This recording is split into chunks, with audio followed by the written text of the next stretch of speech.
Authority to order here Wednesday, July 17th at 6 p.m. Can I get a roll call and determination of a quorum? Chair Golden. Here. Vice Chair Harris. Here. Treasurer Rogers. Here. Member Barrett. Here. Member Hamilton. Here. Member Law. Here. Member Simmons. Here. A quorum's present. Fantastic. If we could all rise for the Pledge of Allegiance.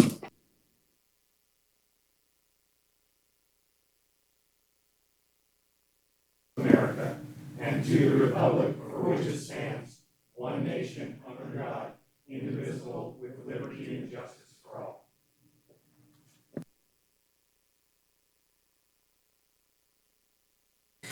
all. Before we approve the minutes of the last meeting, there is one order of business I'd like to point out to the Airport Authority. Over the next 2 years, I'll be chairing the Airport Authority and really just running the meetings and setting the agenda. But there is an underlying current that I would like everyone on this Airport Authority to consider. Myself and another gentleman in this room, who happens to be a good friend of mine, John over here, John Mays, we are not spring chickens. We're also the youngest hangar owners on the airfield. And this airport authority needs to set an agenda, so to speak, and I need to set the tone, that what we do over the next couple of years is everything possible geared towards increasing our customer base at the airport. When I first met Member Harris a couple years back, I remember what Bradley said in public. He said the airport cannot continue to mine rock to make money. It's just not going to pencil. Pardon me if I incorrectly quoted you. I think you have me right. Okay. A rising tide lifts all ships. And we have to do everything within our powers as an airport authority to lay the foundation and set the groundwork to increase the customer base at Carson City Airport. There is no two ways about it. What concerns me the most is the demographic of hangar owners and aircraft owners and pilots at the airport. As I said, John and I are the two youngest guys, and we're not spring chickens. I think we're going to see a lot of turnover in the next few years just by nature of the clock winding down. We have to figure out a way, it's incumbent upon us to figure out a way to increase our customer base so that the revenue stream to the airport remains positive. The good news is, thanks to all of the fine work of our neighbors in California, we continue to have people, businesses who want to relocate to this community, to the airport, to base their aircraft here. And so we do have a good tailwind in that direction. But I wanted to set that forward because as I go through agenda items going forward over the course of the next 2 years, that's going to be my focus. Ken and I have had that discussion. That's going to be his focus, and it needs to be this airport authority's focus in order for us to keep the airport authority in the black. So thank you for allowing me that leeway to talk about that for just a brief moment. So now, the approval of the minutes from the past meetings of the airport. Does anybody have any questions about our last meeting minutes, or any comments, concerns, or revisions?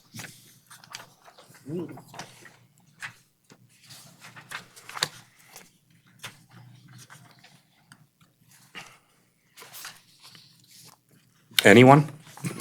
I abstain because Of course, right. We're going to get to you, Clyde. Okay, could I have a motion from anyone to approve those minutes? And so we have the minutes of our teleconference and our May 22nd meeting. I would move to approve both sets of minutes. Second. Okay, we have a motion and a second. All in favor? Aye. Aye. Opposed? And Clyde abstains. Okay, thank you. Modification of the agenda. I have no reason to modify the agenda. However, If there is anyone from the airport authority, or if there is anyone from staff or the public who would like to see us modify the agenda, I'll take that into consideration at this time. Going once? Twice? Okay, agenda stands as submitted. Public comment. Public comment is a time for members of the public to address the airport authority on any matter which is not agendized this evening. So if there's any members of the public who care to address the airport authority, please come forward to the podium, introduce yourself to us, and please give us your comment. Yeah. Seeing, go Chair ahead. Golden, may I take this opportunity to recognize somebody in the audience for us? Absolutely. I'll ask him to stand for a moment. His name is Yvonne, and Yvonne is our intern that just started today. And I've discussed this with a few people prior to taking Yvonne under the fold here, but this opportunity came through us through the Department of Education, Training, and Rehabilitation. And when I was first contacted about it, I was trying to figure out how Gary and I could keep a young man busy for 5 weeks or and whatnot on our own without and make it a meaningful experience. So what I did in a brainstorming session with Gary is we decided that we would contact other businesses on the airport and see if they'd be willing to participate. And as you know, you're one of those businesses, Chair Golden.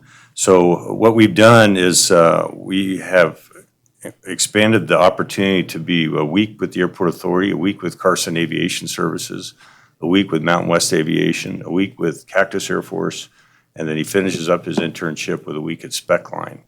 And he went through a process to go through. There was an interview involved with each of the companies. And today was his first day. And so he got to see some airport construction activity and did a little bit of, we're on the Digicast video system and had to play a couple of videos about Airport 101, basic airport operations. He's got a little homework assignment that he's working on, which is an airfield identification map. And so I wanted to just take the opportunity to introduce him here today. I told him he wouldn't have to stay for the meeting, that I would like him to stay here through an agenda item or so and watch how the board functions and operates. And then he can go on his way, and we'll see him tomorrow morning at 8 o'clock. So if there's anything you want to add to that, Yvonne? Yvonne, come on up here and introduce yourself. I told him he wouldn't have to public speak. Well, he can tell. Yeah, just his full name. We'll introduce him to everybody else. My name is Ivan Manuelos. Well, I like to pronounce it Ivan. I am a student at Dayton High School. And recently I admitted to become an intern here at Carson Airport because there's a program at my school which finds jobs for young students. And I was part of that program, and I decided, why not work at an airport? So, yeah. Well, Yvonne, we look forward to working with you. And it's an honor to have you here, to be honest with you. I have 2 questions for you, would that be okay? Yes. Okay. Have you ever heard of the Pathways to Aviation program? I have not. You have not. Before the evening's over, I want you to grab my card. In fact, if you guys can just pass that down. Get in touch with me. I'll see you around anyways, but get in touch with me. I want to get you into that program. It is for high school students and junior college students to continue. So if this is something that really has piqued your curiosity and you have a real interest in it after you've worked here for 5 weeks or more, you should go forward with the Pathways to Aviation project. That's just my opinion. So, and pardon me for asking this question. Are we paying, Yvonne? The payment is through the state training program. So yes, he is going to receive remuneration for his services and his opportunity. And what we really liked about it was that, there might be different parts of aviation that are interest to other people. But to your point that your preamble that you started the meeting with was about the graying of the aviation community. And so I thought it was a really unique opportunity, and for him as well, because from what I understand from the contacts at Dieter was that most of these kids get into programs like retail or restaurant or janitorial. And so one thing I emphasized of Yvonne was what a unique opportunity it was for him, and for him to make the most of it and really flesh out his interests and passion in aviation, and whatever we can do as a group to help him along that path, that we're here for him. Well, absolutely, and that's why I suggested you go forward with Pathways to Aviation after this experience. And the reason I asked about the compensation is that we don't like, well, my company, we don't do unpaid interns. All interns get paid, so. And Pathways, as you know, we hosted 6 Pathway seminars at the airport terminal this year, and I did speak with Pete Parker, who is the Director of Pathways Aviation, about Yvonne's Perfect. and his opportunities. So, but I think that it's good for him to have these discussions with other people and get different perspectives and viewpoints. As you know, ClickBond is also a big supporter of Pathways to Aviation, and so I think we're in a unique situation to do this, and I feel it's a great opportunity for both us and for Yvonne. Fantastic. Thank you so much for being here tonight. Thank you. And thanks for joining us. Welcome. Thank you. Well, on that note, item F, I want to introduce Clyde Simmons. Clyde is our new Airport Authority member. I reckon you pulled the short straw. Let me tell you a little bit about Clyde. He works for ClickBond. He's a pilot. I understand you're a former aircraft owner, is that correct? Yes. Okay. Clyde has a degree in business, MBA, from the University of Phoenix, is that correct? Correct. Good deal. And he's a CASA volunteer, big brother, and belongs to Calvary Chapel. He's a prior youth teacher. So Clyde, welcome aboard, and anything you'd like to say to add to that? Just feel honored to be able to serve the community. And I'm learning as I go along, like how to operate the mic. So appreciate everybody's patience, and I look forward to you guys all mentoring me through this process. Well, thanks for being here. Appreciate it. So everybody, Clyde Simmons. On that note, we'll get into our public hearings. And right up front, we have, for discussion and possible action, the amendment of the Sierra Skyways lease to adjust the lot line, legal description of parcel 219B to reflect the addition of the fire riser rooms, and to discuss the appraisal process. So I'm going to turn that over to Ken. You want to give us the summary, Ken? Yes, thank you. As you know, Sierra Skyway has had a lease on the airport since 2018, and from 2017, and they started their project last June, broke ground on it, and just completed it here in June of this year. So they've constructed 6 new hangars. I think they're 3,000 square feet each. They're box-style hangars. They're more of an executive-type facility than what somebody would want to put their Cessna 172, unless, they had ample room or partnering up with somebody. But Dennis Giangreco's been actively marketing these units, and I get a lot of phone calls for available hangar space on the airport, and have referred several people to Dennis. And I know that we have a sale in progress. Is that correct?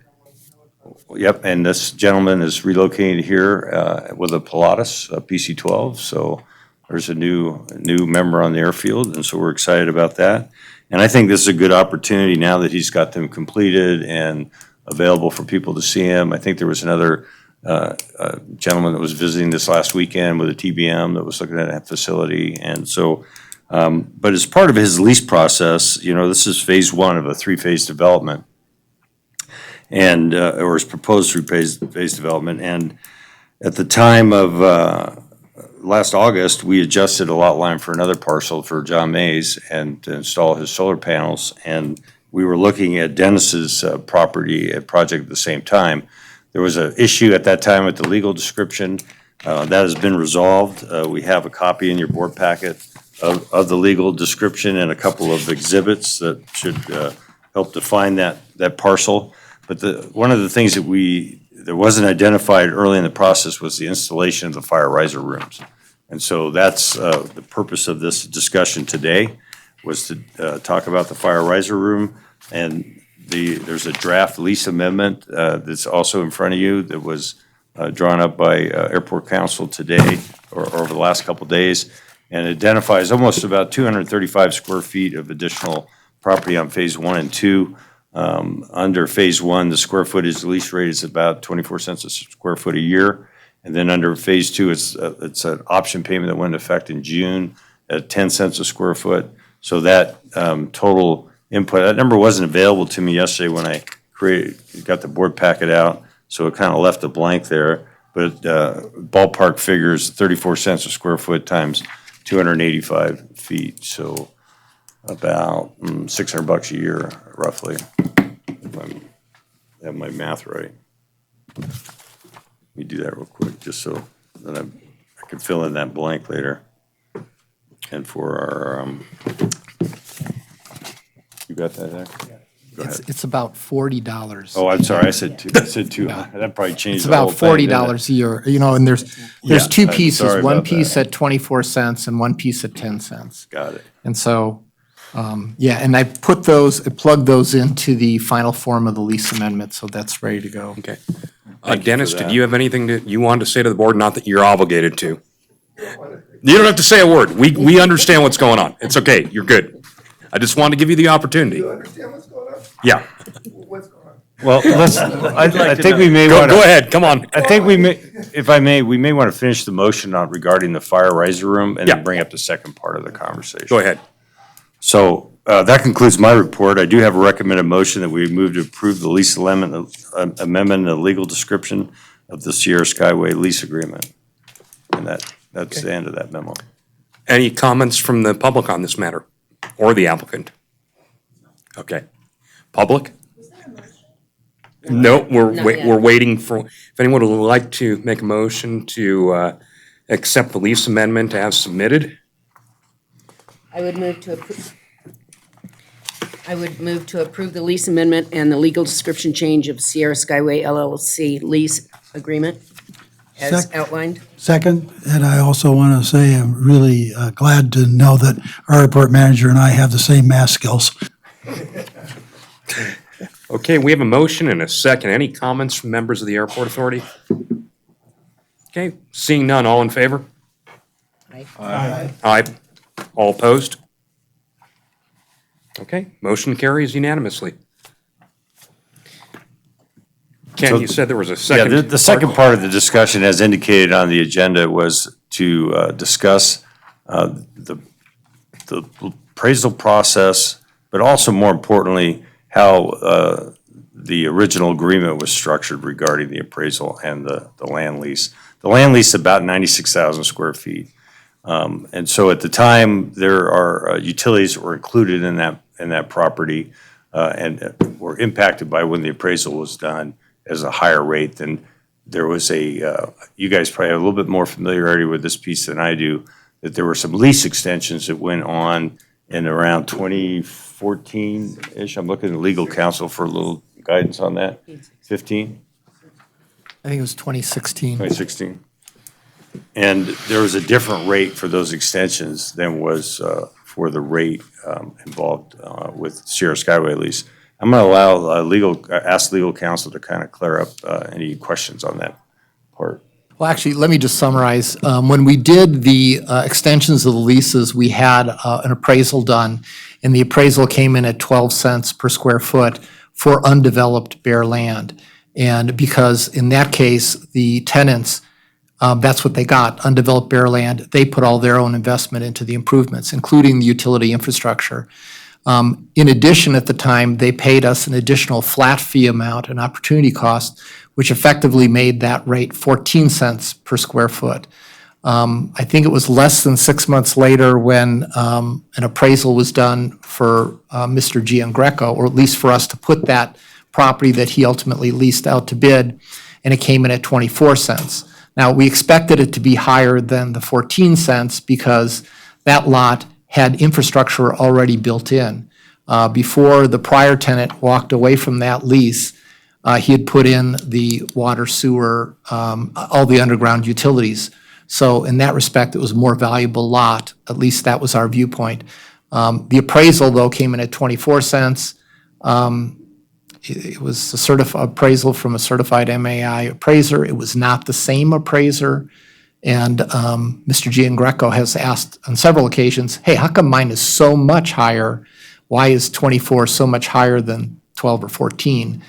That's the issue, if I'm serving it up correctly. And Dennis can correct me if he's got a different issue. But that's what I understand the issue to be. To your point, to expand aviation in Carson, because Carson Airport's pretty dead, correct? For being the state capital? Okay, that I would concur with. Okay, Yeah, so, for being the state capital, it sure could be a lot busier. Okay, that's my contention. So my whole purpose, like you said too, people come from California, putting a lot of money into this thing to get more people here. And, I went around into huge overruns and just a nightmare to build this thing in Carson. And I don't know why. LA was a lot easier than here. I don't know what was going on. So then I stumble across this whole leasehold with Keller and Johnson that I used. And my contention is I used who Tim Rowe told me to use. He told me to use Johnson. I used Johnson. I don't know who they are. I came from California. I don't know these people. If I had a choice, I would have loved to use Keller. I mean, I'm paying $570,000 for the term of my lease more than the gentleman that got their lease extended. That's ludicrous to me. I've got one sold. I've got almost $5 million in 6 hangars, and they're just sitting there. So once I transfer everything to this condo association, I'm going to be coming up with $360 a month, because that's what we figure our condo association fees are going to be, until I sell these things. And to help stimulate aviation like you're talking, and you guys keep talking about this infrastructure that's already there, what's better? Sure, I signed this whole lease not really knowing the full effect of this thing. And now, I wish I would have never started this thing, because it's been one huge financial, mental headache. And I don't know how to get out of it now. As far as my lease, I'm going to turn back the land to you guys because it doesn't make any sense. And it's not helping me knowing that I'm paying $570, or my customers or who's ever in my condo association is going to pay $570,000 more than anybody else on the airport. Doesn't make sense to me either. When they're two totally different appraisals, one is quoting a 7% ramp up, the 12-cent one. Mine's quoting an 8% ramp up. Their land is worth $125 a foot. Mine's $300. I'm baffled. 6 months later, so the time has nothing to do with it. Okay. So Let I don't know. me stop you for a minute, Dennis. Please, 'cause I know I'm on a. No. I've always liked you. Let's try to, let me give, before I turn this over to my fellow authority members for discussion and probably some input from our legal counsel, I do want to state something real quickly. Go ahead. It's my position as the board chair that matters of this nature not be negotiated in the public forum. Oh, I'm sorry. Okay, so let me be clear about that. Fine. The- I'm the not trying to time- negotiate anything. I'm No, just no, telling you no. where I'm at. I don't want to The negotiate time- anything The time tonight. to have this discussion is not now. Okay. Is my point. That's fine. But that said, you've brought this to light. Sure. It's an important issue, and before we, comments only here, can I ask Counselor Takis for his input on this matter? Yeah, I just want to mention a couple of things. One is, Mr. Giangreco mentioned he's going to turn back part of the lease. Just to refresh your memories or inform people who may not know, when we did this lease, we broke it into phases and gave him the opportunity to turn back the rest of the property if he wasn't, satisfied with how the first phase went. And so that's what I understand Mr. Giangreco saying about giving the rest back. That's built into the lease, and there's a process to do that. Beyond that, we followed all the requirements of law. We engaged an appraiser. Mr. Giangreco says he engaged the appraiser. Technically, we engaged it, but he had to pay for it. So, in his mind, I totally understand how he believes it was the appraiser that he chose. But the appraiser was chosen by our former airport manager, and we got the appraiser. It was a MAI certified appraiser on the city's list of approved appraisers, and we put it out to bid on that basis. Mr. Giangreco bid on it, and if there were a problem with the appraisal, that probably would have been the time to bring it to our attention. And like I said, if the number is wrong, the number is someplace in a range, and I don't know that it is. I understand what he's saying, but that ship has kind of sailed, I guess is what I'm trying to say from a legal standpoint. Now, that doesn't prohibit you guys from going back and doing things or modifying things. But it is kind of odd to be renegotiating something after the fact because it didn't turn out well. If had all the leases promptly sold or the hangars promptly sold, we probably wouldn't be having this discussion. Okay, well, let me make a suggestion. Let me hear from my counterparts. Sure. And start down there with you, Paul. Do you have any comments or? No, I guess I understand, how you're feeling about this. And me not knowing enough about the process or anything like that, I'm really not educated enough to really go through or say anything. Your microphone? He doesn't have a microphone down there.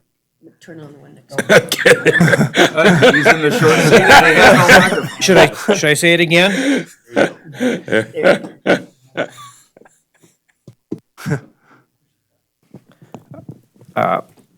I completely understand with this whole thing, costs going up and me not knowing enough about the background of this, I'm not going to really say anything productive until I learn a little bit more. So. We're off agenda.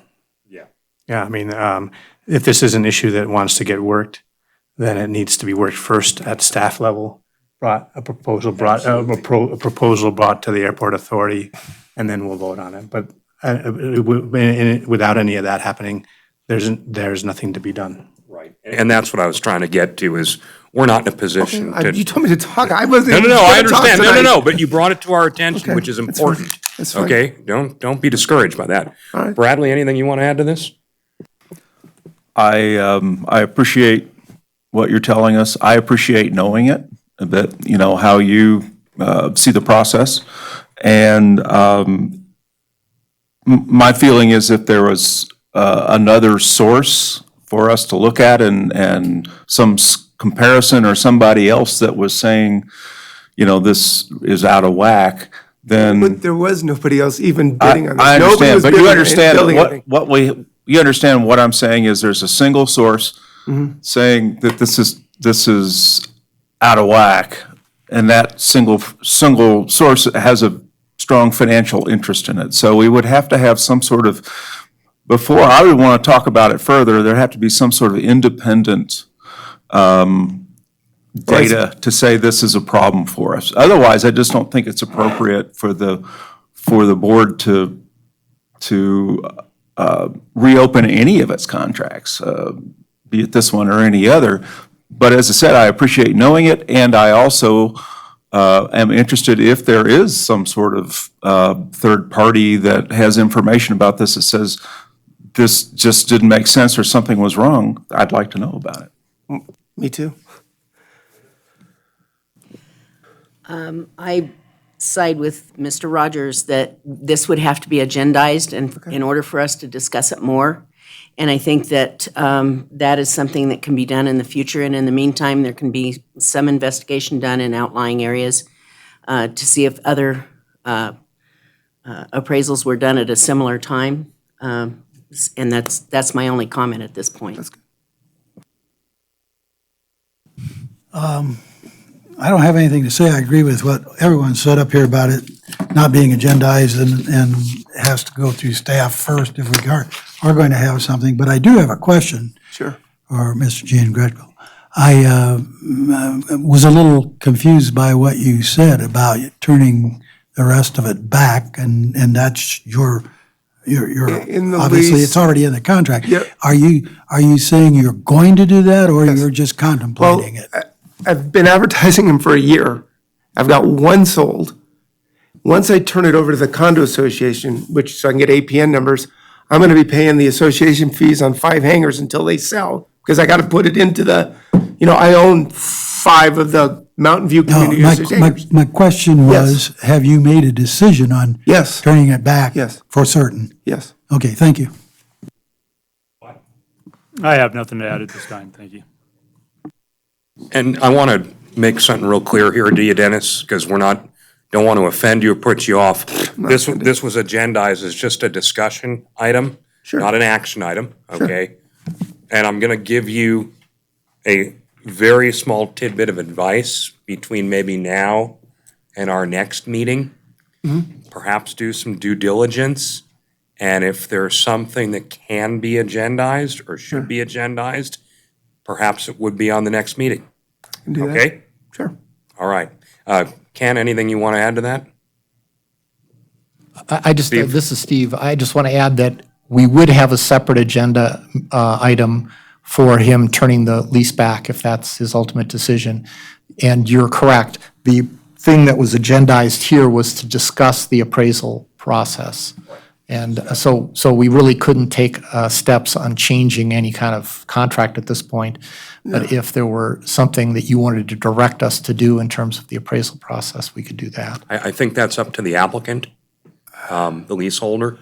It's up to the leaseholder to do his due diligence and, perhaps present some collateral to airport staff and airport council if it's going to be brought back for any sort of action item to be agendized. We need to see. Is your contention that, because I was talking to Johnson, and he said, if you guys all agreed for him to relook at this thing, he'd be more than happy to relook at it. I mean, but when you say bring something there, I mean, are you saying I can have them relook at it? You can do whatever you want. We can't take action on it, Dennis, at this time, Right. okay? Because it's not an agendized action item. It was agendized for discussion purposes only. Okay. Why don't you contact me tomorrow? I will. Okay. Thank you. Anything else on that particular matter, Ken? No, I believe that the NRS talks about whether or not you can have 2 appraisals, and, it's up to the applicant to kind of make those decisions. So, and if in fact there was some action item to return it back in, then we'd obviously go to market for that property again. So it would have to go through an appraisal process again because it's more than 6 months old, I believe. So I think there's several things that could happen from here out. And, I've worked really closely with Dennis on this whole project, so, I'm quite familiar with what his angst is on that issue. And not being able, having been involved with the extensions and those other lease processes, and, it's like buying a car. You find out your neighbor paid $10,000 less for the car, you walk away with some hurt feelings on that. And either way, you're paying for it. So in the end, I understand where he's coming from. And, there may be some resolution for him. And I think that's good that he's talking about it. And at least it brings it to everybody's forefront. And then, And that's the yeah. whole purpose that we're having this discussion. Now, everybody here knows about it. Perhaps there's a means to bring it back at a later date, as early as next month. Okay? No one's saying no to you, but we can't act on anything at this time. want you to act on it tonight. Okay, all right, we don't want to discourage you either, so, okay, fair enough. So we're gonna move on then to item number 2. Discussion and possible action to renew a 2-year maintenance contract with All Weather Incorporated for the scheduled maintenance of the AWAS 3. Take it away, Ken. As you know, we upgraded the AWAS this year through a grant, where we got from the AWAS 2 to 3, and also has some other enhancements. And part of that is All Weather is the manufacturer of the AWAS equipment, and they've been maintaining it since it was installed back in the early 2000s, I believe. And so this is just merely a new maintenance agreement with them. And we've had the similar one just expired. So this one includes 3 call-outs, which includes one of them is a periodic maintenance visit, but also includes a inspection that on an annual basis that's part of the maintenance period. So for the 2-year total, it's $10,950 effective July 1 through the fiscal year.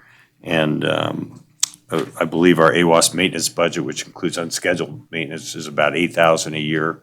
So it's right within what we budgeted as far as annual maintenance agreement. So I have a recommended motion that we renew the 2-year aviation support maintenance service agreement with All the Weather Inc. for all scheduled maintenance with the AWAS 3.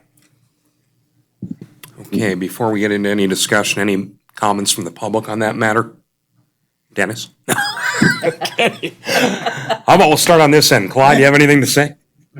I have nothing to add, thanks. John? Linda? The only thing I would add here is that All Weather has treated us pretty well over the years in maintaining this equipment and keeping us up to date, and I don't see any reason to not go forward with them. Yeah, Paul? No comments. John? I want to just verify with council that there's no obligation for us to bid out this work for this new contract. That's correct. Bradley? I have nothing. Okay. Quick question for you, Ken. Is this equipment scheduled or slated to be replaced at some point in the future? Is it in our ASIP to replace it? It's in our ASIP to relocate it, but we just replaced the guts this summer. Right. The existing equipment may get replaced in that relocation.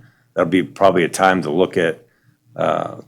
That's what I'm, Yes. when we relocate. Yeah, that's you what I'm look at it and think- say, it's going to be cheaper for us to build a new one and then take the other That's one what down. I'm thinking. And what is that time frame again? It's within the next 2 years. So Okay. I think we got it up for a fence project because we want to get the snow removal equipment building designed and built, and we're proposing to put it in the location where the AWAS is now. And the proposed move, as you'll see in the master plan, is down on the east end of the airport. It's actually going to land that we can't really use, which is below the elevation of the runway. But it's high enough, it's far enough away from obstacles that it won't be, the signal won't be interfered with. But you can see that when we get in the master plan discussion. Okay. There's Yeah, an remind exhibit. us when we Yeah. get into that discussion. On that note, unless, Steve, do you have anything to add to this? No. Okay. That note, anyone want to give us a motion to extend this contract or issue this contract for maintenance for the AWAS 3? I would move to renew the 2-year aviation support and maintenance services agreement with All Weather for the scheduled maintenance of the AWAS 2 program, Second. 3 program. Okay, we got a motion and a second. All in favor, say aye. Aye. Aye. All opposed?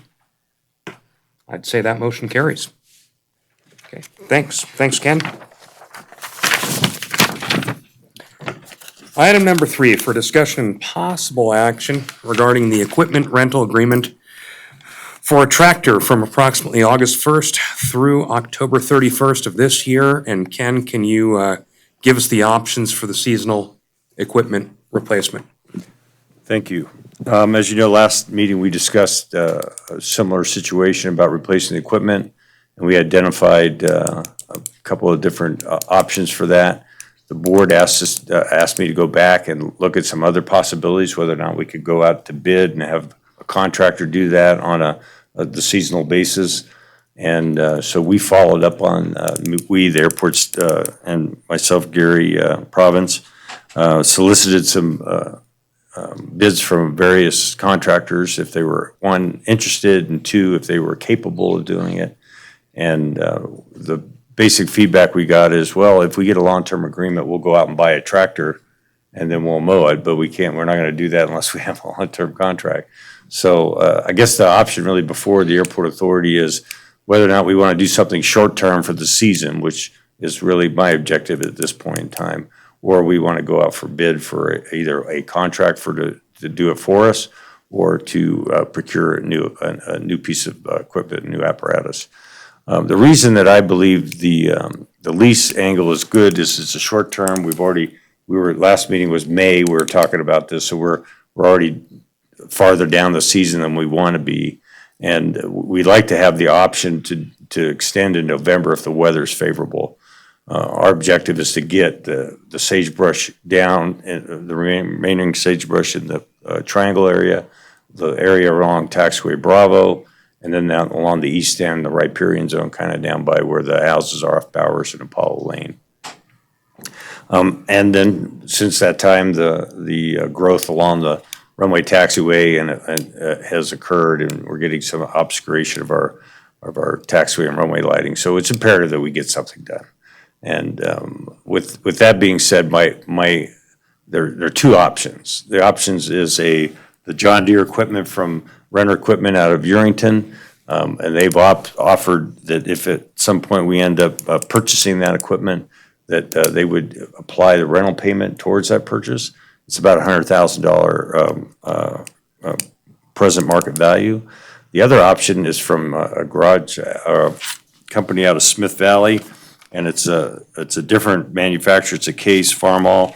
It's very similar to the John Deere. The Renner equipment is limiting us to 50 hours a month, which is quite a bit on a tractor anyway. And that rental fee is $2,000 a month. And then the Farmall is giving us 100 hours for $2,300 a month, and they'll apply 80% of the rental payment towards a purchase if that's the route we go.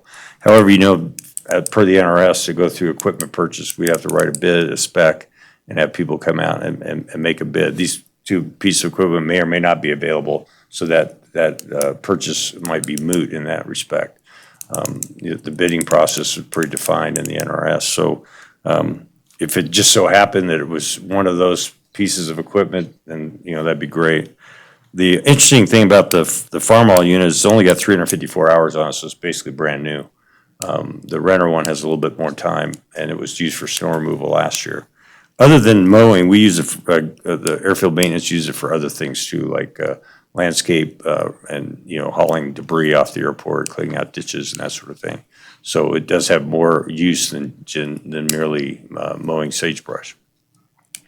We did have as far as the existing tractor is concerned, we talked to Cactus Air Force. They're going to help us relocate it from its present position out there. And then they asked me, the big question is, hey, you guys want to sell that? So I think there's some pieces they want to offer for either some of the refurbs they do on some of the diesel engines. But what I don't want it to do is to be relocated next to their building and sit there. So that'll be a conversation we'll have at some other point. But the idea is to get that off the airfield. It is starting to resemble some sort of yard art, and maybe at the Black Rock it would look a little bit more interesting. So my suggestion is the Farmall is a little bit more expensive cost-wise for the time period. I like the fact that it's got lower hours on it and the overall asking price, but I don't know if those two issues are germane. But we can get the little bit larger John Deere tractor for a little bit less money.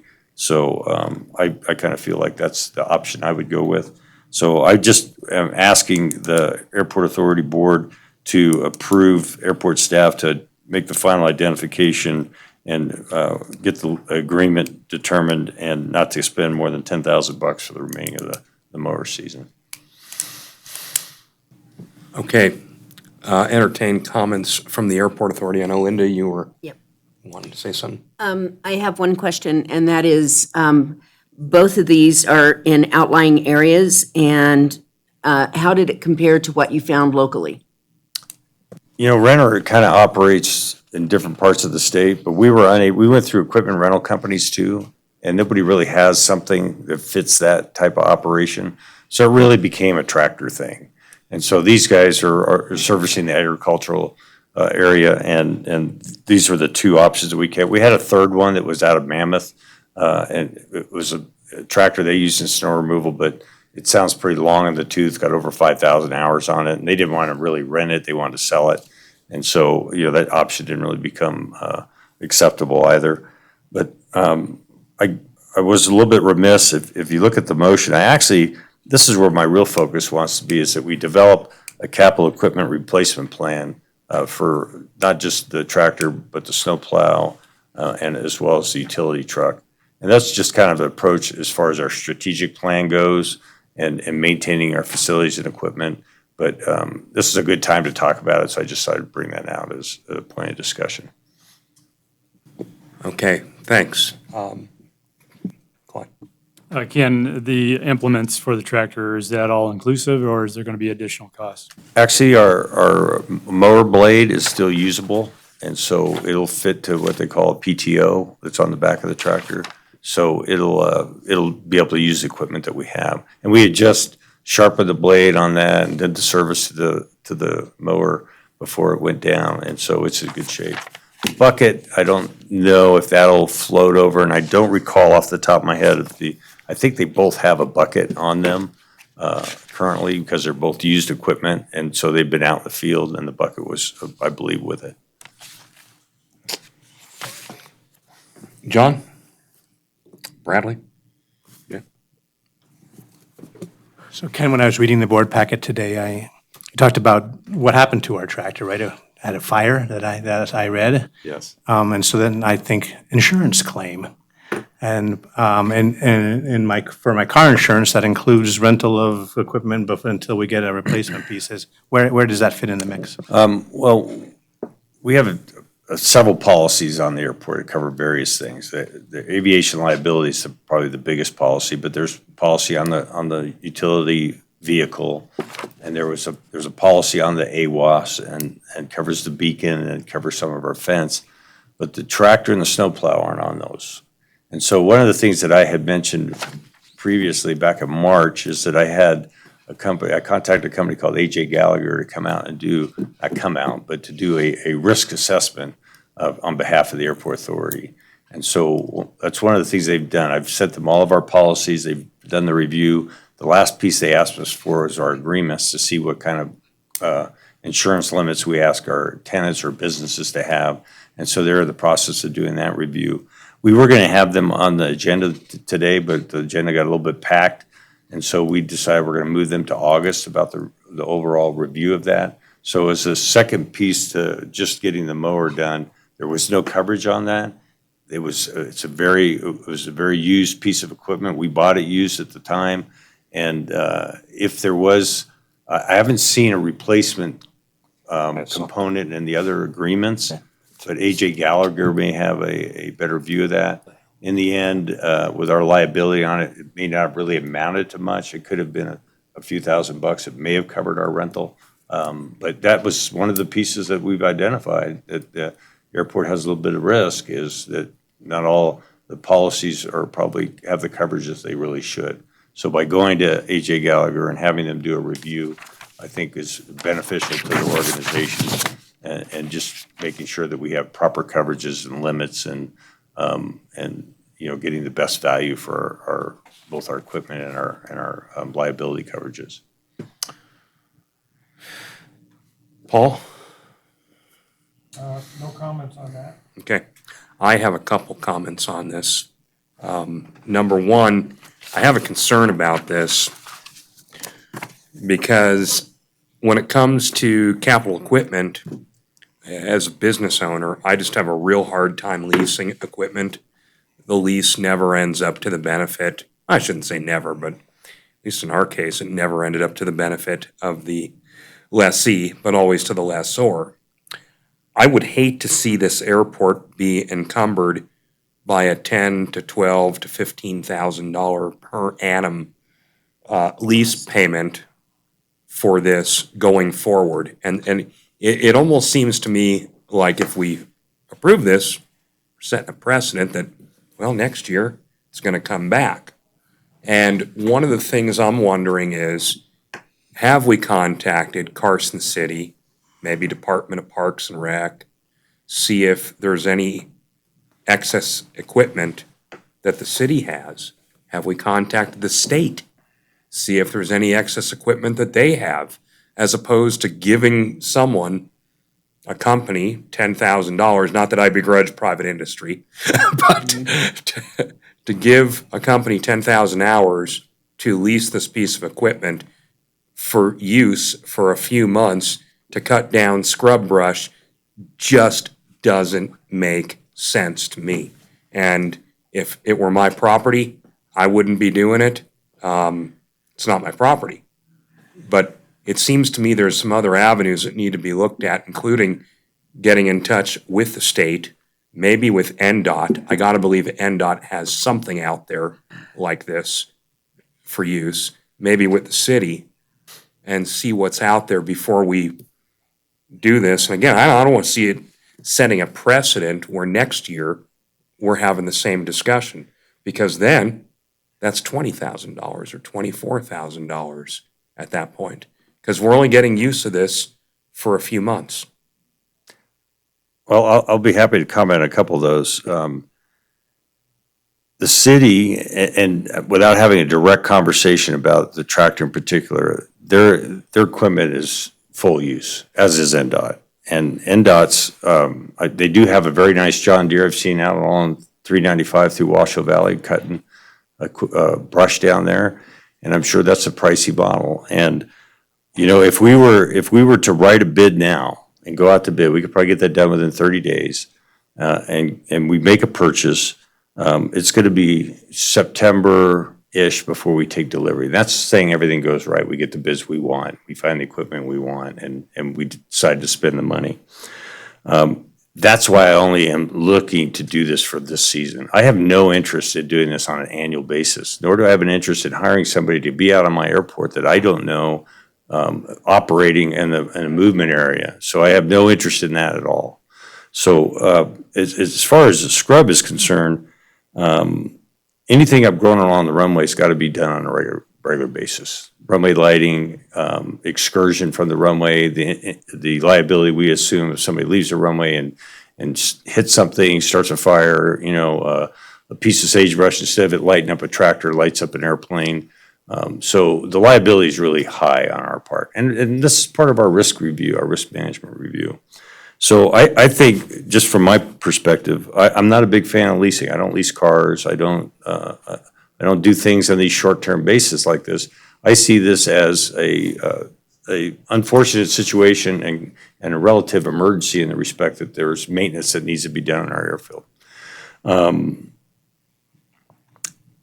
If I were to buy one of these today, I would want to be able to test it first. I'd want to make sure it's the unit that I want. And I think this gives us an opportunity to take out one of these vehicles and try it out and say, hey, this doesn't have this doesn't have that, but it has this. So that one doesn't have this. This one's not powerful enough, or whatever. We're only going to find that out by using it. But here we're going to pick one. So we're going to go out to somewhere. We're going to try it out, give them both a little run for their money, and then we'll say, hey, that's the one we're going to use, and give it the real test for the remainder of the season. I'm all for purchasing a new piece of equipment. That's why I included in this motion, suggested motion, that we develop a capital replacement plan so that we don't end up in this situation with our utility truck, with our snowplow. The snowplow, when we got it from NDOT, was long in the tooth then, and it's not like they gave us one of their newer pieces and said, hey, guess what? Here's a plow for you. They just added the bidirectional plow to it last year, which saves like 3 hours to plow the airport, because you don't have to only go in one direction when you plow. So we as an organization and an airport have been operating with hand-me-down equipment and trying to make things work. And you can only do so much baling wire and bubble gum on stuff. And last year we put $7,000 in that tractor. And so that at that time we were thinking, what are we going to do about replacing this in the future? So the timeline got sped up for us because of the tractor fire. But just from the standpoint of maintaining our facilities, we have to bite, in my opinion, we have to bite the bullet, get something out there, get the work done for the remainder of the year, and put together a bid package and determine what we're going to do for the next several years with the piece of equipment. Linda, you have a comment? Yes, I do. Is it possible, are these monthly rates so that we would be able to use one for a couple months and then the other one for a couple months? I haven't broached that subject with them. I thought we'd take it down to their place and take them for a spin and try them out. But each time that we do something like that, there's going to be a fee for delivering it and trying it. And I'm not saying it's good or bad, but there is value in that. I don't disagree, because if we're going to seriously talk about buying one of these units, we could say, hey, look, can we try this one for 45 days? And we'll try the next one for 45 days. And then it'll help us, narrow that decision. I think it's different than plowing, alfalfa field, as we've discovered. So, the right piece of equipment is going to make the difference. When we look at replacing the snowplow, I'd really like something that's more versatile, that can do more than just plow. Can it put a bucket on it? Can it have a mower behind it? Can it have a snow blower? Can it have a broom? That's my vision, is to get a more versatile piece of equipment and invest in that versus investing in 2 or 3 different pieces that are very limited in their use and scope. Okay, anybody else? John? Thank you, Mr. Chairman. In listening to this, it sounds to me like actually our chairman and our airport manager are on the same page. And one of the things I've found out by watching government from the outside and then being in it is that vendors can be a problem. And I'm like you, I don't want to be leasing things forever, but I think biting the bullet is a good situation. But knowing that we don't want to do this more than just this summer and year. Clyde, you got anything to add to that? I just agree with John's comment just now. Okay. Guys, down here? Just to be clear, this is an expenditure only for this year. That's There's all no I'm asking. obligation after That's that. correct. Yes, exactly. We turn it over at the end of the year. I'd like the option for November, for the fact that if the snow doesn't come and we have time to get caught up on the rest of the work that we haven't been able to do over the last, this happened on May 2nd. So there's stuff's growing, and there's a lot that we haven't got caught up on. And so we put our energies elsewhere, but you can't go out there with a weed whacker and do that kind of work. It's just not going to happen. That's true.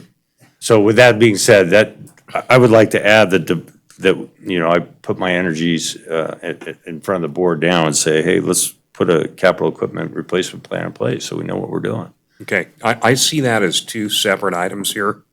Okay, I don't mind addressing the second item, but let's stick to the task at hand, which is you're telling us that we need a tractor replacement for the purpose of removing the sagebrush that's grown up and, in the absence of our equipment due to the loss we had. Yes. Okay, let's start there. So the motion, you can probably just start with drop the last part of the sentence after "and." I move to approve airport staff to identify and lease a tractor replacement for the airport mowing season not to exceed $10,000 for the remainder of the 2019 mowing season.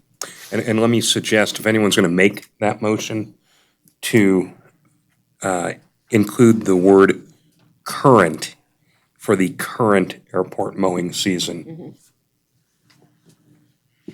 Well, it says 2019. Yeah, okay. Yeah, that'll work. All right. I will make this motion. I'll go ahead and read it again. I move to approve airport staff to identify and lease a tractor replacement, and lease a replacement tractor for the airport mowing season not to exceed $10,000 for the remainder of the 2019 mowing season. Okay, do we have a second? Second. Oh, we got Go 2. Go ahead, Jason. We're standing in tall cotton here. Okay, we have a motion and a second. Have a little discussion on the motion. Go ahead, Linda. On discussion of the motion, can we amend would you entertain a motion to say equipment rather than a tractor? That way, if we can get them on a 45-day and 45-day or something like that, that we can have the option of allowing the manager to make that choice?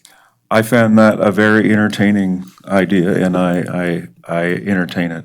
Thank you. So you want it to read lease equipment, Tractor equipment. tractor equipment. So remove the words replacement tractor. Well,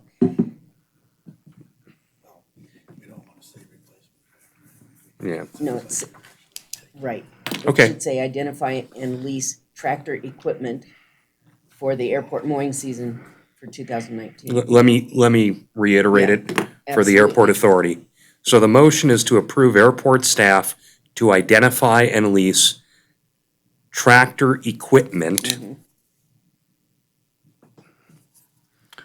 for the airport mowing season not to exceed $10,000 for the remainder of the 2019 mowing season. Yes. I just think that gives us a. Yeah, I could change that too pretty quickly. Never mind the grammar problem. Yeah, I'm just gonna leave it as is. I'm not writing this, so, So I move that. okay. And our second, John? Second. Okay. All in favor? Aye. Aye. Okay, motion carries. Let me make two comments here. Well, three comments. Actually, four. Like to direct our airport manager to investigate through inquiry with state agencies and the city, to see what kind of surplus equipment they have available. Because I'm sure they have some, somewhere. Maybe not a tractor, but we don't know what they have. It wouldn't hurt to ask. That's number one. Number two, I really don't want to see this back on the agenda next year. It's a one-time deal as far as I'm concerned. And number three, if we're going to develop a capital equipment replacement plan, let's develop that, bring it to the airport authority, and then we can agendize that, since we don't have that really to look at in any way, shape, or form. And my last comment is, we're gonna take a 5-minute break. We'll be back at 10 minutes after 7. Okay. And I was actually.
Thanks, Tamar.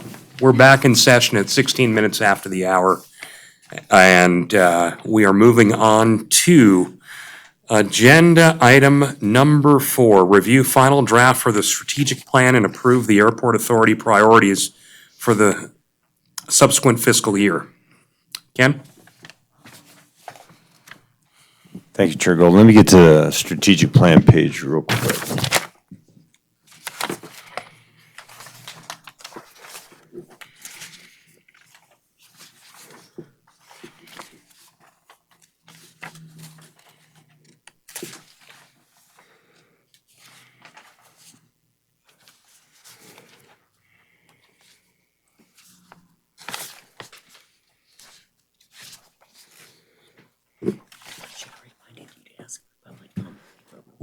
Thank you. Sorry about the delay there. As you know, we, as an organization, we elected to undergo a strategic planning process this year. And in February, the January meeting, the CCAA approved a strategic planning process. In February, we had a survey that we did several different surveys to a variety of different groups, whether they were airport businesses or business in the community, a community-wide survey, industrial business survey, tenant survey, airplane owner survey, hangar owner survey. So there were a plethora of surveys and data collected. And then in March, we held the strategic planning workshop where we went over the data as well as did a SWOT analysis. And then we drafted a strategic plan for review. And you've seen parts of that at different times, and there's been feedback given to both myself and Linda Ritter from Linda Ritter Consulting, and we've come up with various iterations of that. And I think what I have in this packet, you'll notice the table of contents is way different than the number of pages in there. What we've done is we've kind of boiled it down to the executive summary at the suggestions of some of the members, and get to a salient document that's succinct that we can use on a reoccurring basis. But the background of the data and the blowout of the plan are more like in the appendix format, and the executive summary piece is more the component that we're really going to focus on and use on a reoccurring basis. So as Member Golden, or Chair Golden discussed at the beginning of the meeting about how it was critical to function with the foresight on growing our base, our customer base, and getting, I don't know if the demographic is the right word, but perhaps it is a different demographic to come onto the airport. Those are great initiatives and something that is dialed in with our mission statement. Mission statement that we settled on was that the mission of the Carson City Airport Authority is to support aviation and related economic activity of the Nevada's capital city by providing safe, secure, convenient access to the national airspace system. And our vision statement was that of the airport authorities to be the premier general aviation airport in Northern Nevada, Eastern California region, known for its exceptional facilities and services. So we want to build an enterprise that capitalizes on the fact that we're the state capital and of our unique location in Eastern California, and be able to grow our customer base from that. And I think that everything that we do in this next year going forward should be drawn out of the strategic plan and what our initiatives are. So if you'll go to, I don't think it's numbered page 31 on the slide or on the paper per se, but it says 2 at the top of the heading. It says strategic initiatives. So out of the survey data that we collected and the SWOT analysis that we did, we came up with these strategic goals and then fleshed out some initiatives based on that.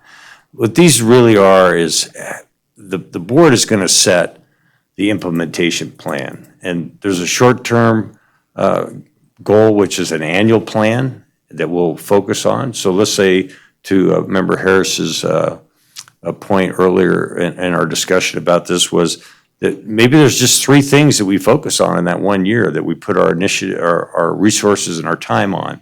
And let's say, for example, if we look at this, these different strategic goals, well, if we're going to grow our customer base, we first have to have the foundation. That's the condition of the infrastructure in the airport itself. If we don't have that, then what product are we selling?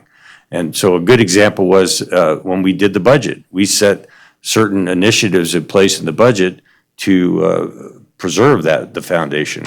If anybody's been by the parking lot since the open house, on the College Parkway side. It's been resealed and crack filled and restriped, and it looks really good.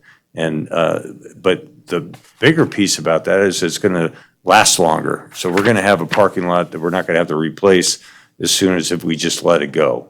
And so that's a good example. Another piece is we have an FAA grant for taxiway rehabilitation, and you're probably looking at Brian Fitzgerald in the audience and go, man, he looks tan. Has he been on the beach? Well, no, he's actually been out on the airport for the last week in the sun, making sure that the fog seal and the taxiway striping is going as it should. And so that's another piece of maintaining our infrastructure. Another important component of that, of course, is the safety and security of our users. And we've identified in that a couple of different things through our discussions. And the big one is about this nighttime incident approach feasibility study, where we invested as an organization $50,000 to decide whether or not that's something we can mitigate. We felt as a board member, Golden pointed out, that it was critical for the airport to go forth to be able to operate after sunset in IFR conditions, whether it's weather that's the issue. That's never been our main objective, but we saw from the presentation from Paul Hannon with Lean Engineering about what the winds activity looks like at the airport after sunset, and how they diminish and they decrease in intensity and makes it for a safer operation. But the ability to navigate, I'm going to send you guys a link here in the next couple of days of some simulation videos that Lean did about the approach, and they are incredible. What you'll really see is what it looks like now to fly that approach, and then what it looks like with the enhancements that we're talking about. So those strategic goals we've already been working on in our own process, but now with the strategic plan is really going to help us move forward on our focus. And support economic activity in the region is one of them. And economic activity we saw through our impact study from the University of Nevada, Professor Harris, that we contribute in the neighborhood of $65 million a year into the airport community, or to the greater Carson City community, through wages and tax revenue and the monies that we spend in the community for purchasing goods and services and hiring people. We impacted 490 jobs based upon that study that we did. So all of these pieces drive our initiatives going forward and what we're going to do here in the next 12 months, where we're going to put our focus. Some of those, as you saw, they came out of the SWOT analysis, where everything from renaming Carson City to Carson Tahoe Airport, to look at a way to market the airport to a wider aviation community. And that goes back to Member Golden's suggestion regarding the exodus from California. The fact that we're neighbors to the 5th largest economy in the world, and we're currently benefiting from the migration to the east based upon the improved business climate and the cost of living, and not to mention the general beauty and tranquility of living in an area like this. We see this as an opportunity for Dennis Giangreco to sell his hangars, and that's going to be his market. Will somebody move from perhaps Reno Stead or Reno Tahoe or Truckee or somewhere down here to buy a hangar? They may. But in that vein, those are the kind of availability facilities we need to attract new tenants. The guy who bought with the Pilatus, who bought one, is relocating here for that purpose. And so, looking as we go through here, maintaining positive relationships with the community. Well, I think our open house is a good example of that, and inviting people onto the airport that normally don't come out there, and to see what facilities we have and what kind of activities take place. And then yesterday, I just ran 100 Parks and Rec kids through a field trip on the airport. Will any of that come to future aviators? I don't know.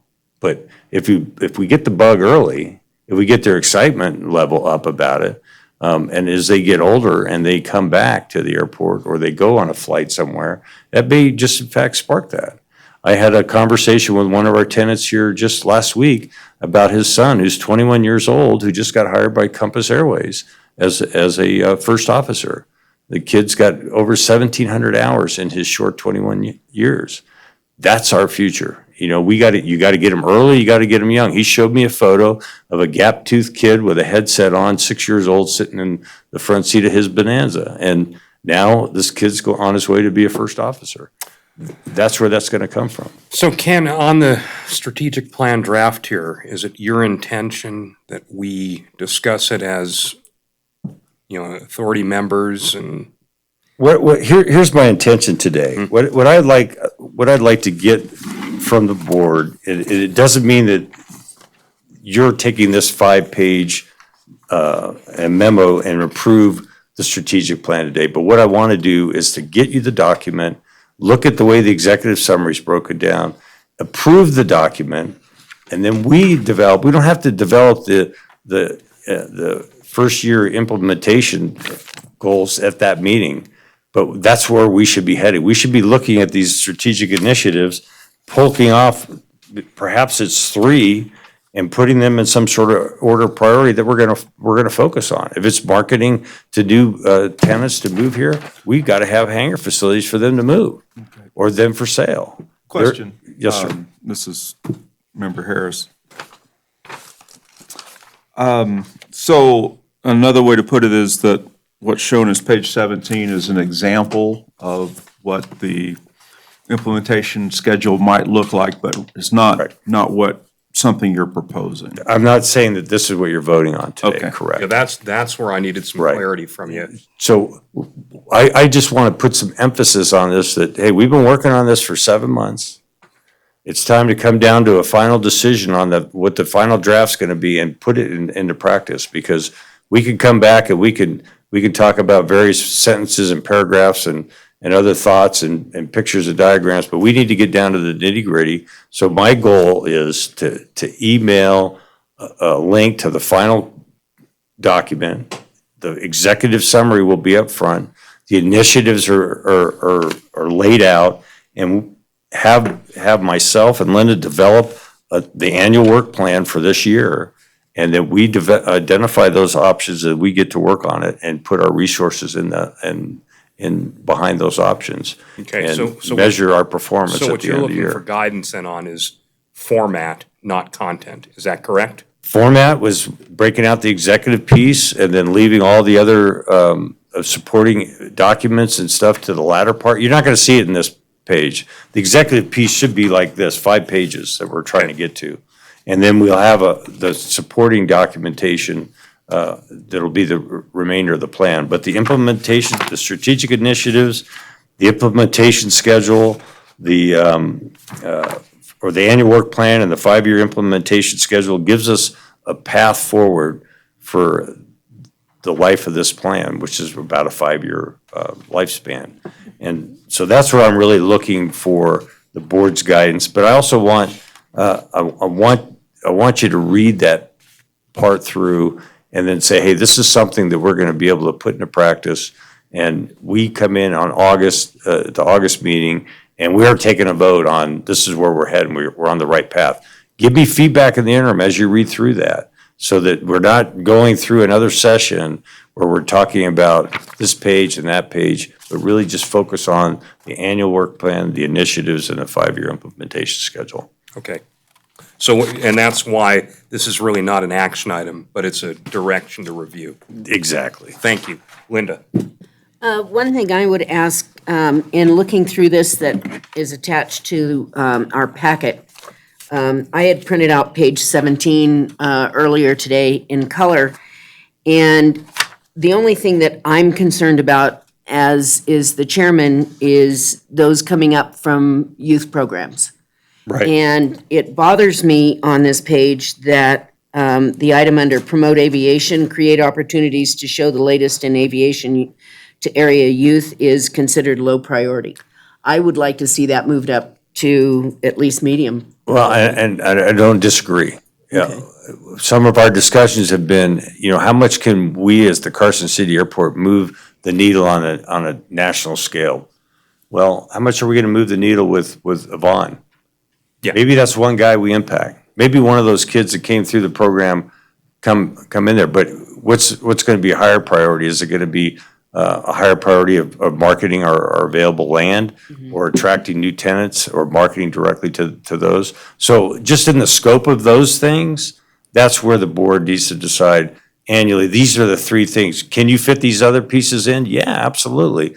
that's an annual summer program. Yeah, we bring the schools in. Yeah, we have support pathways for aviation. Yeah, we look where we can get opportunities for internships and maybe develop a program for AMPs or improve the flight school opportunities. So Yeah. I know, Oh, hold on, guys. sorry, Hold on. sorry, my bad. Let's give everyone a chance here. So let's start down here with Paul.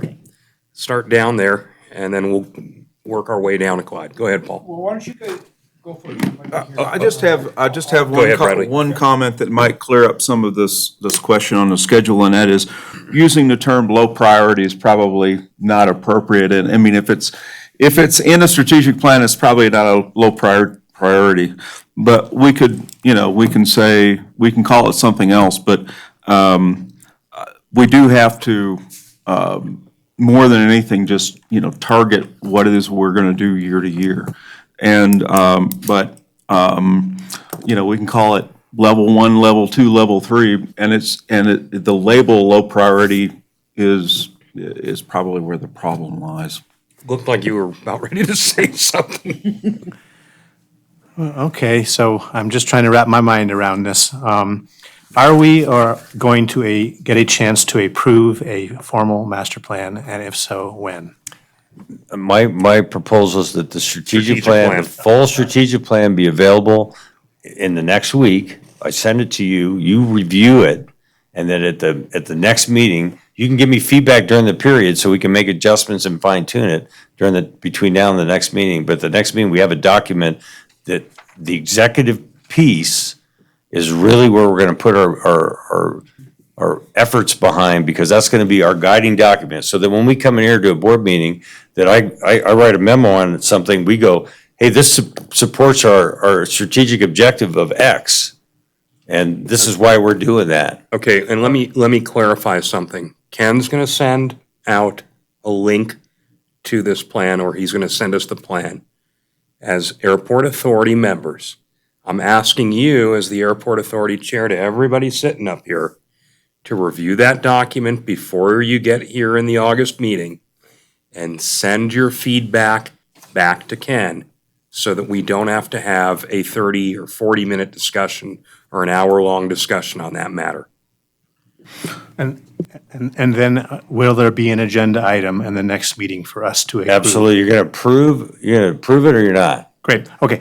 Second question. With that, before I end with that comes the work plan. We developed the work plan off of that strategic plan. Nice, that was my next question, Okay. is when are we gonna see the work plan? And that's, the board's gonna tell it. This is the direction you're gonna give me. You're gonna say, hey, this is the things that we want you to do between now and the end of the fiscal year. These are where you need to put your energies and our resources behind them. Okay, last question is, do we need to approve money to have Linda Ritter be participating in this process at all at this point? Is that, do we have a Currently, the budget way line we have item? it designed, she's done her job, which Yes. is get us to the final plan. Yes, And so she has additional, or a fee schedule she's at, which is $85 an hour for the work we ask her to do. And then I think we could, if we need to approve a dollar amount, I'm fine with that. But I think we just kind of see how it rolls for the short term and get to that annual work plan. That's the big piece we want, the annual work plan, and we want the 5-year implementation schedule for the longer focus. that was not my question. My question was, sorry. do we have a budget line item for these type of services that we may be needing to procure? We have not, in our budget that we just approved, did not include additional funding for the strategic Okay. plan. All right, and then my last thing, my last comment is actually a comment. I really like the performance indicators page. I think that you and Linda working together have done a very nice job of trying to identify things that you can actually measure, but I would caution you that, you don't want to make things that need to be measured that are administratively difficult to measure. And some of these look like that. They might fall into that category where you're going to have to make a brand-new system to keep track of something that you're not currently keeping track of. So that's something to think about. That's mentioned at the top of the next page, that even some things are difficult to measure depending. Like, right. for example, moving the needle on, new aviation enthusiasts, that may be something we can't imagine. We may not know what the measurement of that is. If Paul gets a student out of one of our activities, one of our events, and it turns into a student who turns into getting his license, maybe that's a way to measure it, but we may not see that return. We may not be aware of it. What's on here, I think, is an excellent first cut. I would like to point out that I've seen people accidentally put themselves in a position where they end up with this administrative pain in the patootie that has to be serviced. Okay.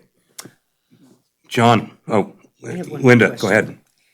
One more question, and more of a comment than anything. I know that WNC is actually looking at starting a training course for pilots this fall up at WNC, so that may have some movement on the interest that we show to in flight.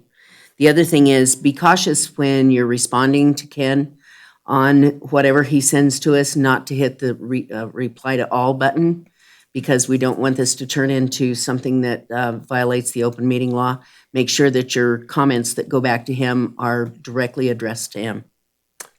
John? And I just want to say that what our chairman said at the beginning will guide me after I go through this and get back to you, because as far as I'm concerned, economic development, marketing, et cetera, which we've all talked about from the beginning, is the thrust that it's going to guide me. And I see that's what the annual work plan I is should going say to be. that on the record. Economic development and marketing are two of my top priorities, and I think we are all of us on that page. Right, and I think we as an organization have laid the foundation for that with all that we have done over the past year. And this is the culmination of all those efforts: master plan, economic development study, nighttime instrument approach study, the design of the strategic plan, how we approach the budget. So the annual work plan for FY 2019-2020 is going to be our driver, and that's how I see that flushing out.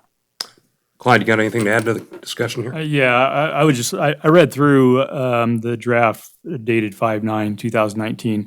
Unfortunately, I didn't get a chance to see the 7/11/2019 draft, but I commend those who have been involved in authoring this document.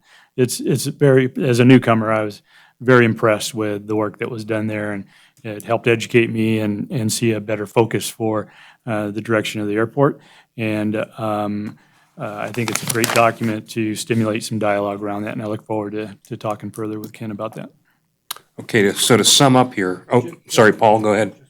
One more thing. So basically, what we're really trying to do is fill in the blanks here of year 1 through 5, the priorities of which there's a lot of stuff not addressed here. Is that what I'm understanding?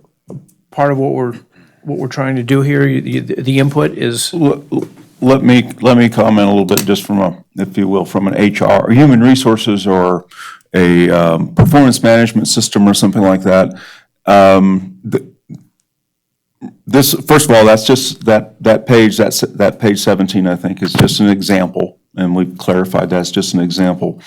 But the one we're going to have to say, what do we want to focus on? And I think Ken has done a nice job of saying that we have to get the cart behind the horse, okay? And we have to focus on some things first. The other thing we have to avoid is having too many things on Ken's plate.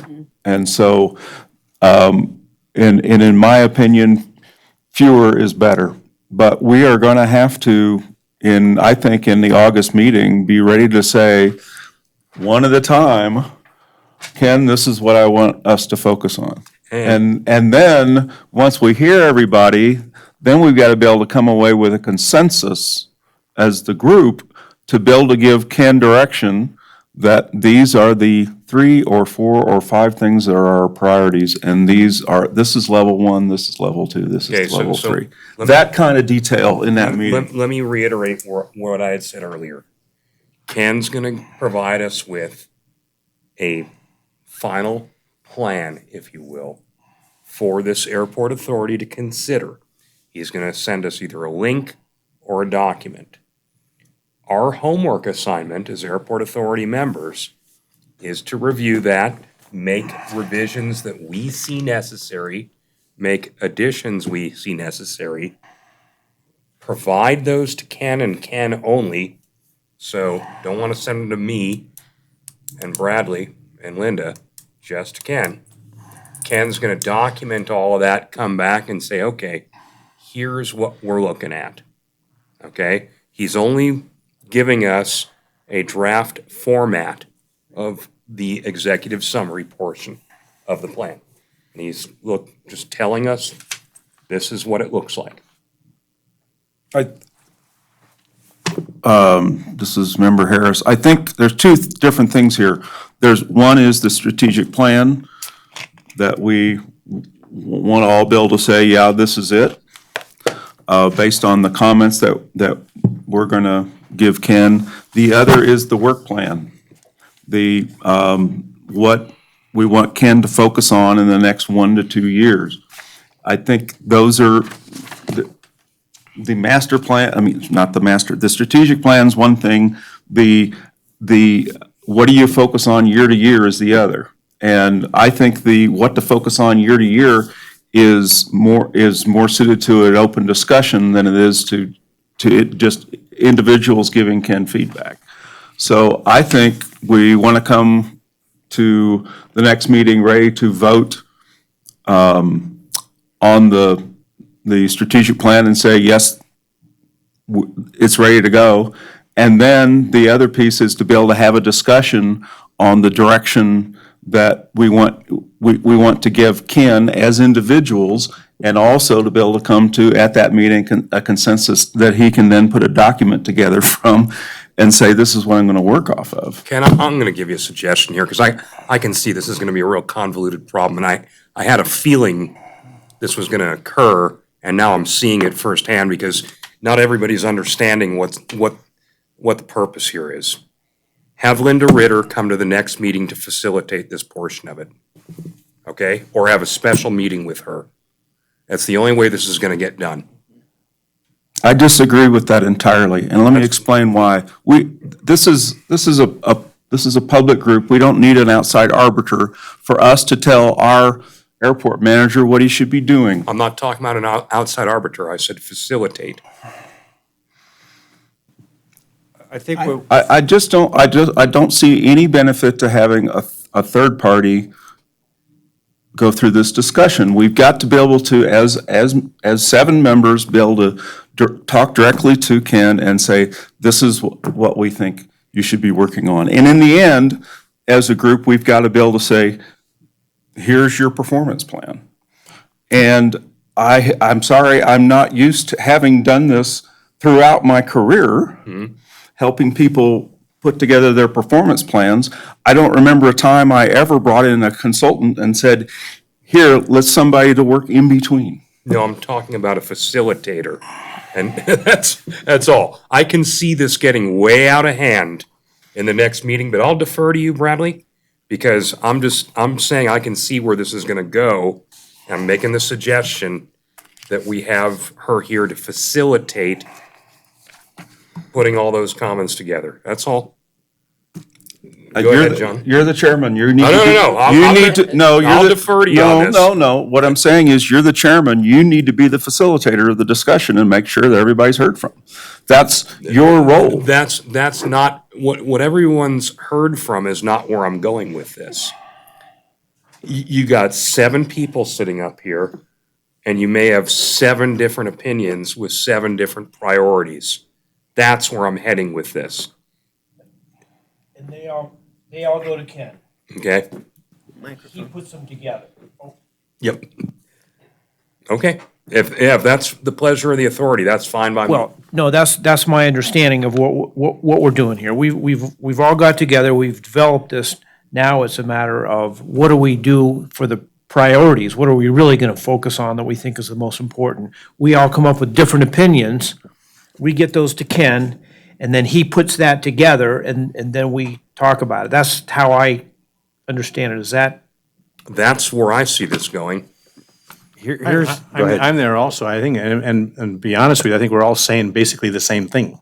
I mean, we sound like we're disagreeing, but everybody's saying almost exactly the same thing.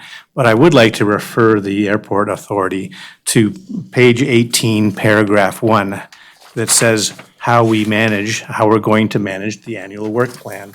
And I think it's beautifully written, and I think it's very descriptive, and I think that's what we're gonna do. And I think that's what everybody up here said we're gonna do. So yeah, I mean, that's my personal opinion. Well, what we're gonna vote on next month is the entirety of the document. And say, and I would encourage, because we've come through this for 6 months, not to try to rewrite sentences and move paragraphs around and that sort of thing. So I think when you go through the document, you should take it as a whole piece and say, you know what? This is a roadmap. It's our first time going through on this. I say we put this document forth. We've made revisions. Now let's focus on our priorities. We'll put that priorities into the annual work plan, and that's my goal, my marching orders for the next 12 months. Not to mention that there are other things that are happening, but that's really where our resources and our energies go, are on these 3 to 5 items that we, the board, considers the number one things to get done. And if economic impact or development comes at the top of the list, that's where our priorities are gonna go. And if the next one is grow-based customers, that's where our energies are gonna go. That's gonna be direct marketing, it's gonna be, looking to build additional facilities. You know, if Dennis turns that land back over, we got land to work with on a short-term basis. So, I mean, all those little pieces are the ones that we're gonna say, these are where you're going. But we gotta vote that document first and say, the strategic plan to me is acceptable, we've done the research, the writing's fine, it makes sense to me, let's go with it. Okay, so Ken, get us a draft. You got it. A final draft for us to consider, and each authority member, please respond to Ken with comments, revisions, additions prior to the meeting. Okay, I want to make a point here, and that is that I have already been through that process. I submitted all my comments 2 months ago, and I've read the plan as written, and I won't have any additional comments. You guys took almost everything I said and put it into the work product, so, and I appreciate that. So I won't have any additional, I mean, I came with the hope that we would be voting today on this, because I'm certainly ready. And I was able to review what you sent out, and I read it before and made my comments and that sort of thing, and I'm just a little disappointed that we're not ready to do this today. But we do have a motion in front of us, I mean, a recommended motion. If you wanted to approve the strategic plan as it's been, not redrafted, but including the comments, we can do that. We can get focused on the annual work plan, what those objectives are. That's totally up to the purview of this group. What I was afraid of was people say, well, I didn't get to see the entirety of it again. And that's certainly true, but you've given me the same latitude with getting a tractor. You haven't seen the lease agreement on the tractor, but you said, hey, go do it. Go forth. That's right. So I'm really looking for that. I'm ready to say, let's go forth. Well, And Linda thinks we're hold ready. it. If you want to go down that road, okay, that's fine. You want to go down that road? I'll make the motion. No, you're not. Because I'm going to have some comments on priorities here. Because then we're going to have a lot of discussion. We're not talking about the annual plan. We're talking about the strategic plan. That's right. And so what I am prepared to do is to say, let's vote on the strategic plan. We were going to talk about priorities at the next meeting. You could, or if you want, you can send your comments to Ken when he, however you want to do it, but we have to separate these things out. All right? There's a strategic plan, there's going to be an annual work plan. The strategic plan is what we hired Linda to do. That's what we're trying to get approved.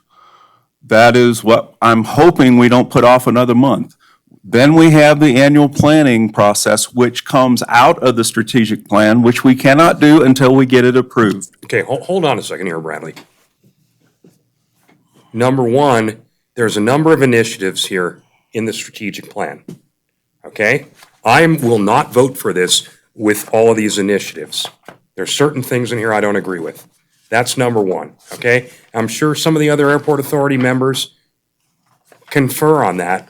I'm sure they have their own input they want to add. Number two, we have a brand-new airport authority member sitting on the left. He is not schooled on this. He just joined the airport authority. It puts him at an extreme disadvantage for this authority to just vote on this without his input, and he hasn't had a chance to review it. I'm trying to be fair to everybody here, okay? So my suggestion, and I had discussed this with Ken, was just to discuss this as a draft, come back next month for approval. And my point is that we've all had an opportunity to review this document exhaustively. We were asked for comments before. How many did you make comments? I did not, because I was waiting for a final draft, which now we have. Okay, And we have not all had that opportunity, because Clyde hasn't had that opportunity. Okay, I guess what I'm hearing is that we're taking longer doing this than maybe we should have. Maybe some of us didn't do what was asked of us, like sending Linda Ritter the comments before. So we're now going to postpone the process because we didn't do our work. Now, I want to make the point that I did my work and I am done and I don't have any more comments to make. That's all I have to add. It sounds like we're not prepared to vote on what is already a very well-prepared plan. this is Paul Hamilton. Let's look at this another way. It sounds like the implementation, the strategic plan is well thought out. A lot of us have been over it. Now, if there's certain things in here, and I was under the impression that we should go through this and start to prioritize. Now, if there's things in here that we don't like to do, we put that at a low priority. It doesn't mean that we necessarily need to take them out. Yeah, here's let me interrupt. Here's the problem, okay? And I have to expose the sausage making for what it is. Bradley's correct. He gave his input. I gave my input, and it's in here. But I didn't give my input on your input. And maybe I don't agree with your input that ended up in here. And I had told Ken, you have too many agenda items on this meeting, including this, which we haven't even gotten to. Okay? Now, if we're going to go through this because you want to vote on it tonight, that's fine. But then this is going to be starting probably around 9 o'clock. So, and remember, you did give your comments. And you gave yours, and I did give mine. What I didn't do is, I didn't know what your comments necessarily were. They're now in here, they're codified. Maybe I don't agree with some of them. I don't know that they're yours, Fine. but there are some things in here that I'm saying, hey, I don't agree with that. I'll give you a perfect example. Go forward with a feasibility study on commercial passenger service. I don't agree that should be in here at all. There is no feasible way this airport's going to have commercial service. But Wait a minute. Now I have a major problem because we had a process that we worked through. We collected information from the community. We collected information from the stakeholders. We presented this at the meeting, and this was there. And now you're saying, as chairman, this piece of the work process isn't good, and I'm not going to vote on this. I'm not going to pass it until it's taken out. no, And that's not the way the process is supposed to work. The chairman does not have veto power. it's not what I'm saying, Bradley. And if the airport community thought that we need to look at commercial air traffic, and particularly the discussion has been about Las Vegas and why there isn't a shuttle that runs back and forth, I don't understand how the chairman can say, I don't like that, and I'm not going to vote on it. That's not my point. And I don't have you. I don't know what your Saying, point is. it's what Paul said. If we want to discuss this now and prioritize these initiatives, we can. We never prioritized these. They were put into the document. And that is what the annual process is about. And we're not talking about annual process. We are, and whether we vote on this today or we vote on it in a month, we really have to get over the idea that this document is going to be, going to have all the priorities set, because that's not going to happen. That's going to happen on an annual basis. It's part of preparing Ken's performance management program, document, whatever you want to call. What we're trying to do is put in a strategic plan. There was a process we went through. We adopted certain things, certain themes that came out of the process. We have been in front of this group, and we've had Linda Ritter tell us what those things were. She took comments away. She worked on it. We've now brought it back in what is supposed to be a final draft form where everybody had an opportunity to talk about it. And now, because we have objections to what the community said need to happen, we want to change the work product. I don't understand it. I think we have a process and we should trust it.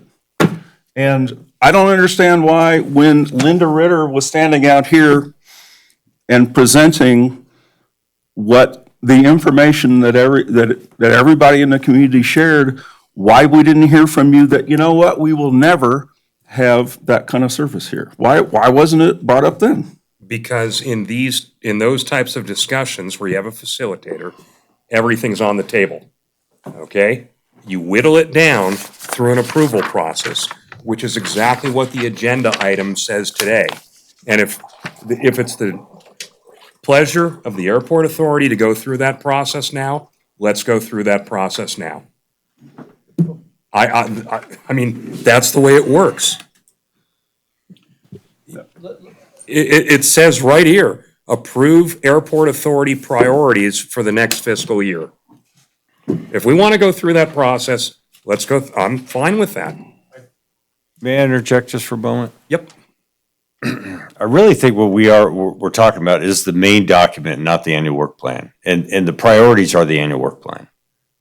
If the strategic initiative was identified, let's say, for example, the commercial air service, and go forth to the feasibility study, what's that look like? I don't know. But let me give you a couple thoughts on that. I've already had conversations with NDOT about this and why I think it's something that's viable for the state capital. I've already had conversations with various consultants about what that might look like and what kind of companies that might be. And so that's the beginning of feasibility study. That's collecting data and information. We know that Southwest Airlines never come to Carson, nor are we looking for that. But what we could be looking for is a Part 135 380 operator, whoever that is, or what that aircraft looks like. I don't know. But the annual work plan, if air service is not in those top 3 or 4 things, that's not where our energies are going to go. Our energies are going to go in the annual work plan.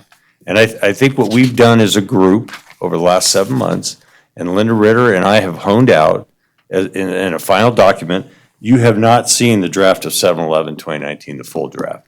That is absolutely correct. But what that 7/11/19 draft includes are the various comments that people have made back. And I think you're correct. For you to vote on that unseen document is probably a little bit premature. But to say that we've discussed this at nauseum, the idea is not to go back and rewrite things and say, we change the way this sentence reads, then I can vote for that. But I don't think that's where we want to go. I think we want to look at the big picture, and the big picture to me is the annual work plan. We've looked at various iterations, and I think the strategic plan has been honed down to a document that we can really work on. And I think our energies need to go towards the work plan now and the priorities for the next year. And that's really where I think we need to go as a group. So, go ahead, John. Thank you. It always is hard for me to go against Bradley, an old friend and former coworker. But at this juncture, merely for selfish reasons, I think I'm going to have to go with the chairman because I have a board meeting tomorrow morning and I don't want to be here going over it. It's just a selfish thing on my part, so I hope you'll understand, Bradley. But I think we can take care of this next month, although I understand your disappointment that we're not doing it now, if we don't. John? There's a recommended motion in our board packet.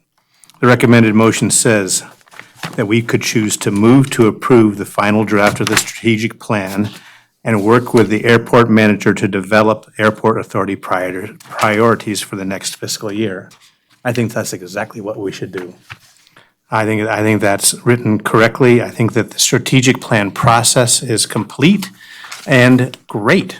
I mean, we heard from a newcomer say, that's a really nice strategic plan. It is a nice strategic plan because we made it be a nice strategic plan with the help of some consultants.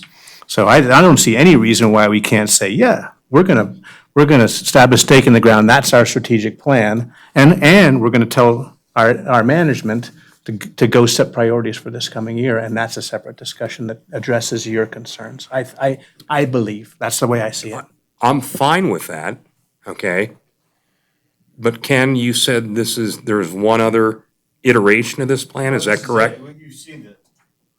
You've seen at the bottom of the page, it says draft of 7/11/2019. All I pulled out is what we're gonna put together as the executive summary. So anything that you see in that table, the 5-year implementation schedule and all that, none of that's set in stone.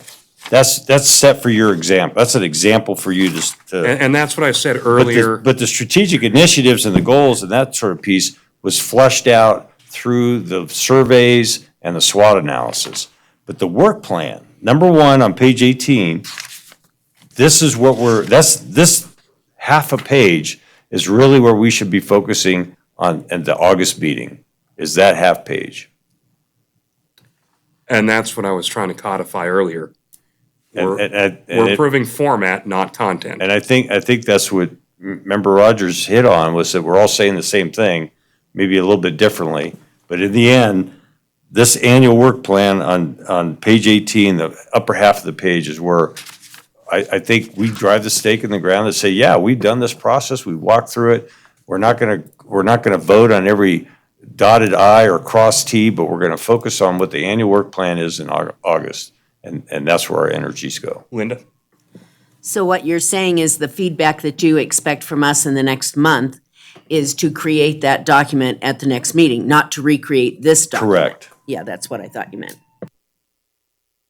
Well, I will only add that it's just, again, a selfish thing on my part. If we're going to go on discussing this ad nauseum, I'm not real happy about that. But if the authority wants to take a vote one way or the other, it doesn't matter to me when we do it.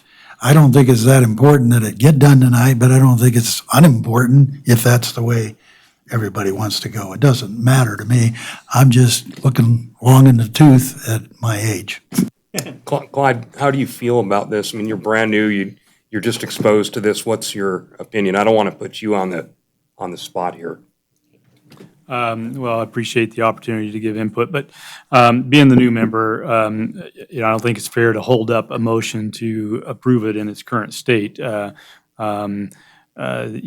all have had plenty of time, I guess, to work this. However, my selfish motivation would be to put it off a month so that I have a chance to review it further.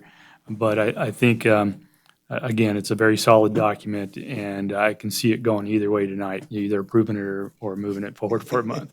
It's up to you guys. Yeah, good political Yeah. Basically, we've been through this, we've developed these tasks. Now, if there's something such as a commercial passenger service that we don't think is feasible, that's gonna come out in our analysis of what we think are the priorities. If it's not a high priority, then that's what the next discussion will be. But in the meantime, I think we need to start getting the rubber on the road here and get this thing moving and quit diddle-dicking around with it. That's a technical term. Now, there's a real good political term. Will you accept a motion at this I'll time? accept anything. I'm a figurehead here. Okay, I'm going to move that we approve the final draft of the strategic plan as presented, and that we authorize that we ask the airport manager to develop airport authority priorities for the next fiscal year with our input. I second. Okay, we have a motion and a second. Bradley did. All in, discussion amongst the members? And public comment, anyone? No.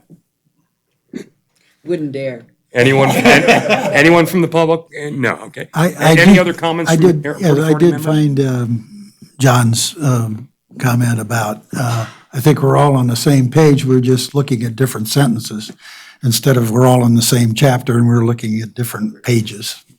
So I don't think it matters one way or the other, although I defer to your concerns about it.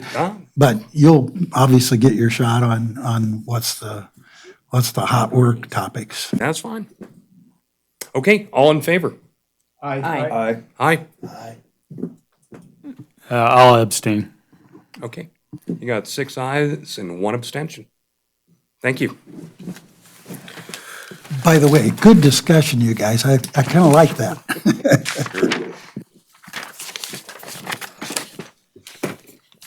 Okay, for discussion and possible action, discussion and possible action, presentation of the airport master plan draft. Thank you. Mr. Chairman, I'd like to introduce Brian Fitzgerald and Mike DeMarco. I think it's on here, Mike? Oh, that's for your. Yeah.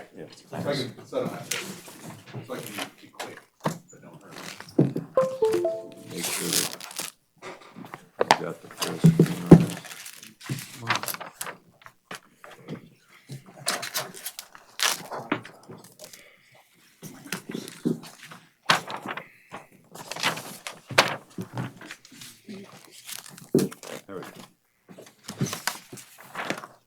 As you know, we've been going through the master planning process. The Board of Supervisors accepted a AIP grant in the amount of $440,000 in May of 2017. And since then, we've had 3 planning advisory committee meetings and 3 public open houses, and gather information, collect data, and share findings. This process has resulted in a draft. And we've seen various chapters of this at different times. And I think for the most part, at the last PAC meeting and open house, it was much more refined down to what we're talking about as far as alternatives, the recommended development concept, and the capital improvement program, what the capital program looks like. There's 3 things that really are important that come out of this. One of them is the airport layout plan, which you got to have in order to get any FAA grant funding. It needs to be on the airport layout plan. As you also recall, we probably could have been done with this project a little bit sooner. Mike, was this the longest? No, okay, that's good. I'm good to know that that's not the case. But we did slow roll it for the purpose of getting the nighttime feasibility study done. And so that is also going to be included in the final draft that we send. We have included the presentation that you saw, but there's also a technical report it's still in progress. And I believe that Lean Engineering should be wrapping that up. They have a couple things that they finished. One was the simulation, which I'm going to share with you. And then the other is some feedback from the airport or the FAA procedures division. But finally, in the time that we've begun this, we've looked at several things that make our airport, are unique about our airport, but also how to improve it. And I want to turn it over now to Mike from Kaufman Associates and Brian with Atkins. Thanks, Ken. Again, my name is Mike Dimiturko with Kaufman Associates. I want to start by saying thank you for the opportunity to again serve the Airport Authority.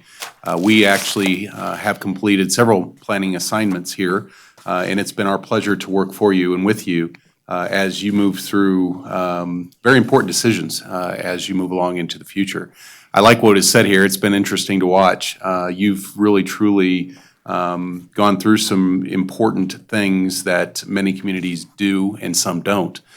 So I want to definitely congratulate you on these things. I also want to harken back to something said earlier. We're in a really, really interesting crossroads in the field of aviation in general. I would say that we're in a very, very exciting time because we have such need. And we all can be, the cheerleaders for aviation. We all have a passion for it. My son went through as an example, he's a millennial on the tail edge, and was going through his IFR training and quit. Said he didn't want to be a glorified bus driver. I don't know what's wrong with these kids.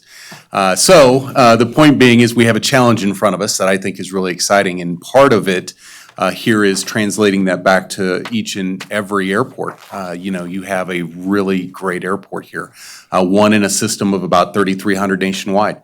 And the purpose of what we've done is to represent you well in not only locally here, where we actually, as Ken said, had public workshops and outreaches, but we also represented you statewide as well as within the region. And finally, this is going to be a national representation of who you are and your story. Because basically what a master plan does is it provides people who aren't here on a daily basis with an understanding of what the airport's all about. Generally speaking, you can break it down this way. An airport master plan tells where you are and where you're going. And everything in between, as you can see with all the paper here.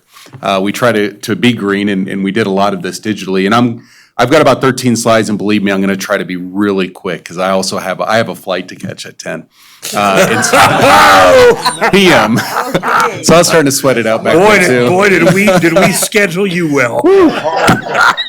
There's an 8:45 that I missed about 30 minutes ago. But the point is we followed FAA's procedures, rules and regs on how to prepare an airport master plan. Generally speaking, it is a 20-year guidance document. The ultimate goal is to, again, identify what your current needs are and what your long-term needs are.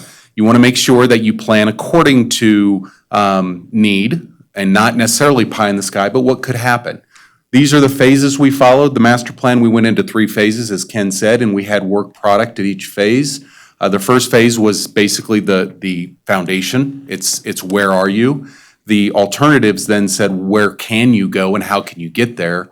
And then finally, our implementation phase, our most recent, basically presented the recommended development plan and the capital plan to follow.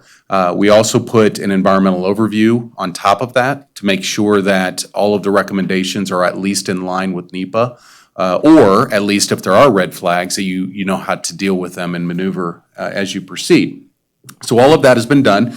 Again, it's been all in the public. All of the materials has been provided online to anybody who wants to see it. So we've had comments there, very few, but we have had some. So again, this has been done in front of anybody who has interest.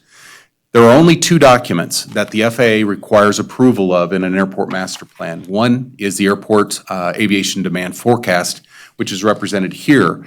The forecast basically sets the tone for a determination of need. And so when you look at this, and I'm not going to go through each and every number, but for a general aviation airport, which is your role, right now at least, you have 2 categories of things that are necessary to really focus in on, one being based aircraft and one being aircraft operations. And I want to also give thanks to Linda. She helped us a ton as we muddled through what your existing based aircraft figure was. It took us some time, and actually it took Linda a lot of time, and she spent a lot of her own time getting to the bottom of what is the actual based aircraft figure. So we very much appreciate that help. And you've now been put into the system, and so the FAA also understands and has approved a number of about 350 based aircraft at the airport currently. What we're suggesting is that number could go upwards of 60 to another 100%, especially with the California issue. You may be the benefactor, continued benefactor if they don't change, of growth because there are a lot of airplanes there. Being a consultant that works across the country, I can tell you that it's almost sad when you work in the Midwest, where you see an airport and you can put a time elapse on it and not see many aircraft move all day or days. Well, when you get towards the edges, when you're in the warmer states with great flying days, you see a lot more activity. So I heard a comment saying this airport is dead. I can show you dead with zero-based aircraft. This airport is vibrant, is the word I would use. You really are, and you have a lot of opportunities we're going to talk about. So again, the factors we actually looked at where you are with based aircraft and operations, and made projections we think are reasonable, as does the FAA. We already have the approval of the FAA on the forecast. That is also included as an appendix in this document. So that allowed us to proceed into the next phase where we outlined what is your need. Basically from a determination of what is happening now and forecast to happen, we then have to categorize what type of activity. And what I like to liken it to is building a road and a bridge. It's very intuitive for people who drive to know that a bridge is set at the height of the primary things going underneath it, or you're going to have a problem.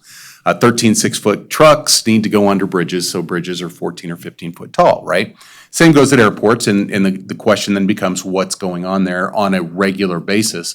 And that then impacts safety areas, runway pavement strengths, taxiway widths, and all the like, runway length and others. And so what we had to do is determine what is the critical aircraft necessary to design for. And this became a very interesting conversation because this airport, frankly, could support an ultimate design greater than it is. What we have determined is the current design should and does meet reference code B2. What we've also determined through our evaluation that it should remain there. And the reason for that is you do not have the land, nor do you have the space capable in a way to meet a standard that's higher.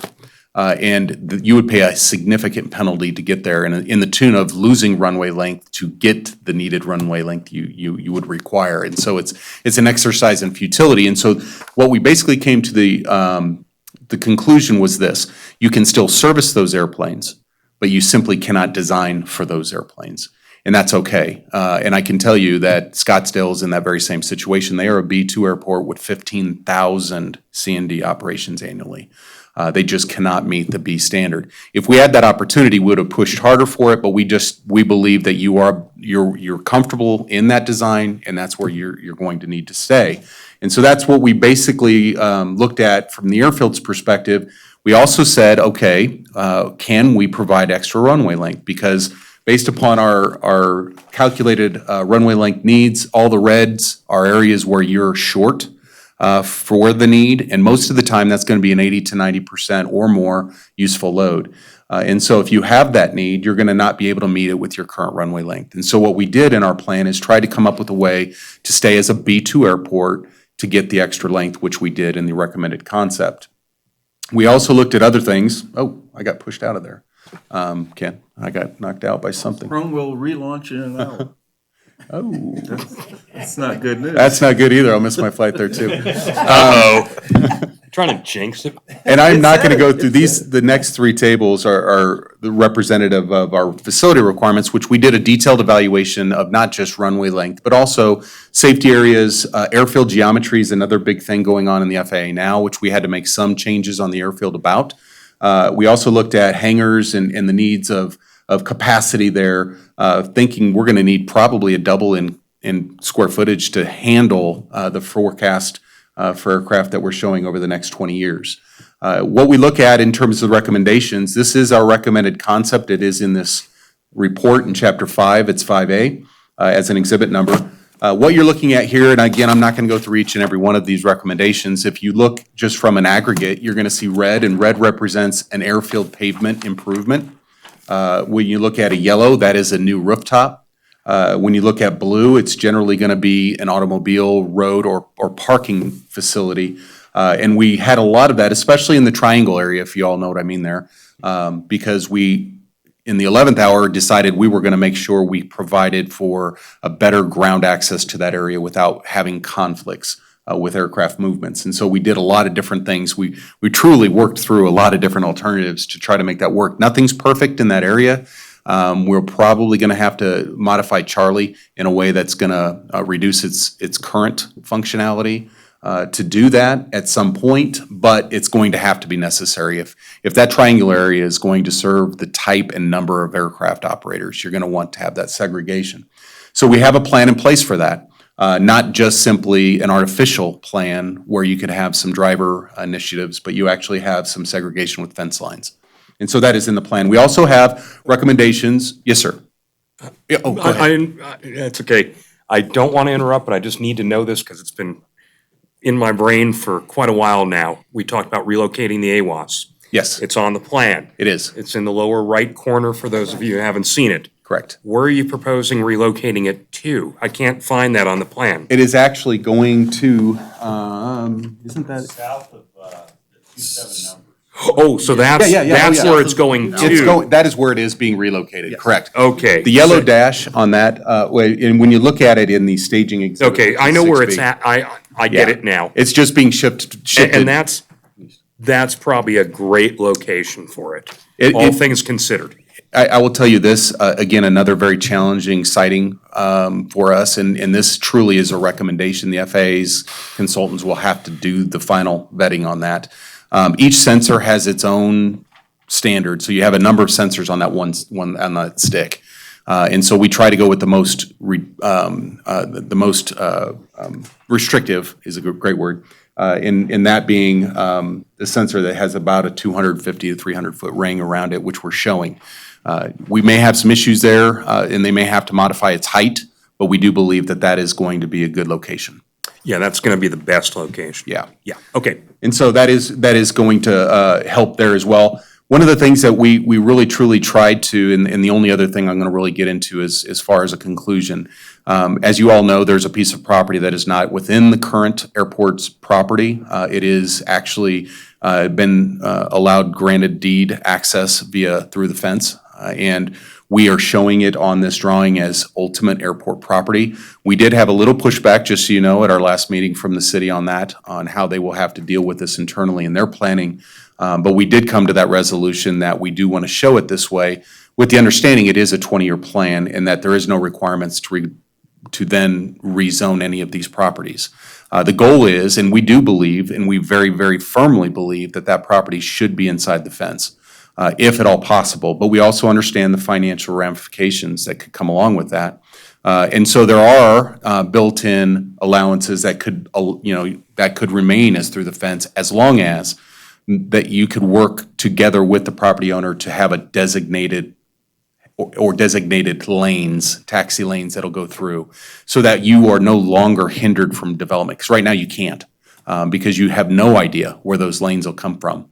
And so at this point, you're handcuffed. You can't even develop your own property. And so we think it'd be best to buy the property sooner rather than later. We also think if that's not the course, that the very, very next thing, 1B, would be to get into an agreement as soon as possible that would set those through the fence access points, so then you can move forward.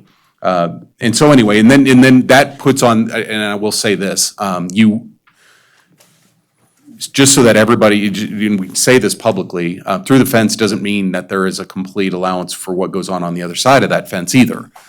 So you will have to be stewards of what goes on the other side of the fence. You have to at least grant that access. You have to make sure that your lease is in line with market and those on the airport. And so you have to still follow all those things. In some ways, it's a headache, and which was why the FAA's traditionally not wanted that type of operation. They've acquiesced, they now allow it, but they also will be watching. So they'll want to make sure that what you're allowing is within their standards and within their grant assurances.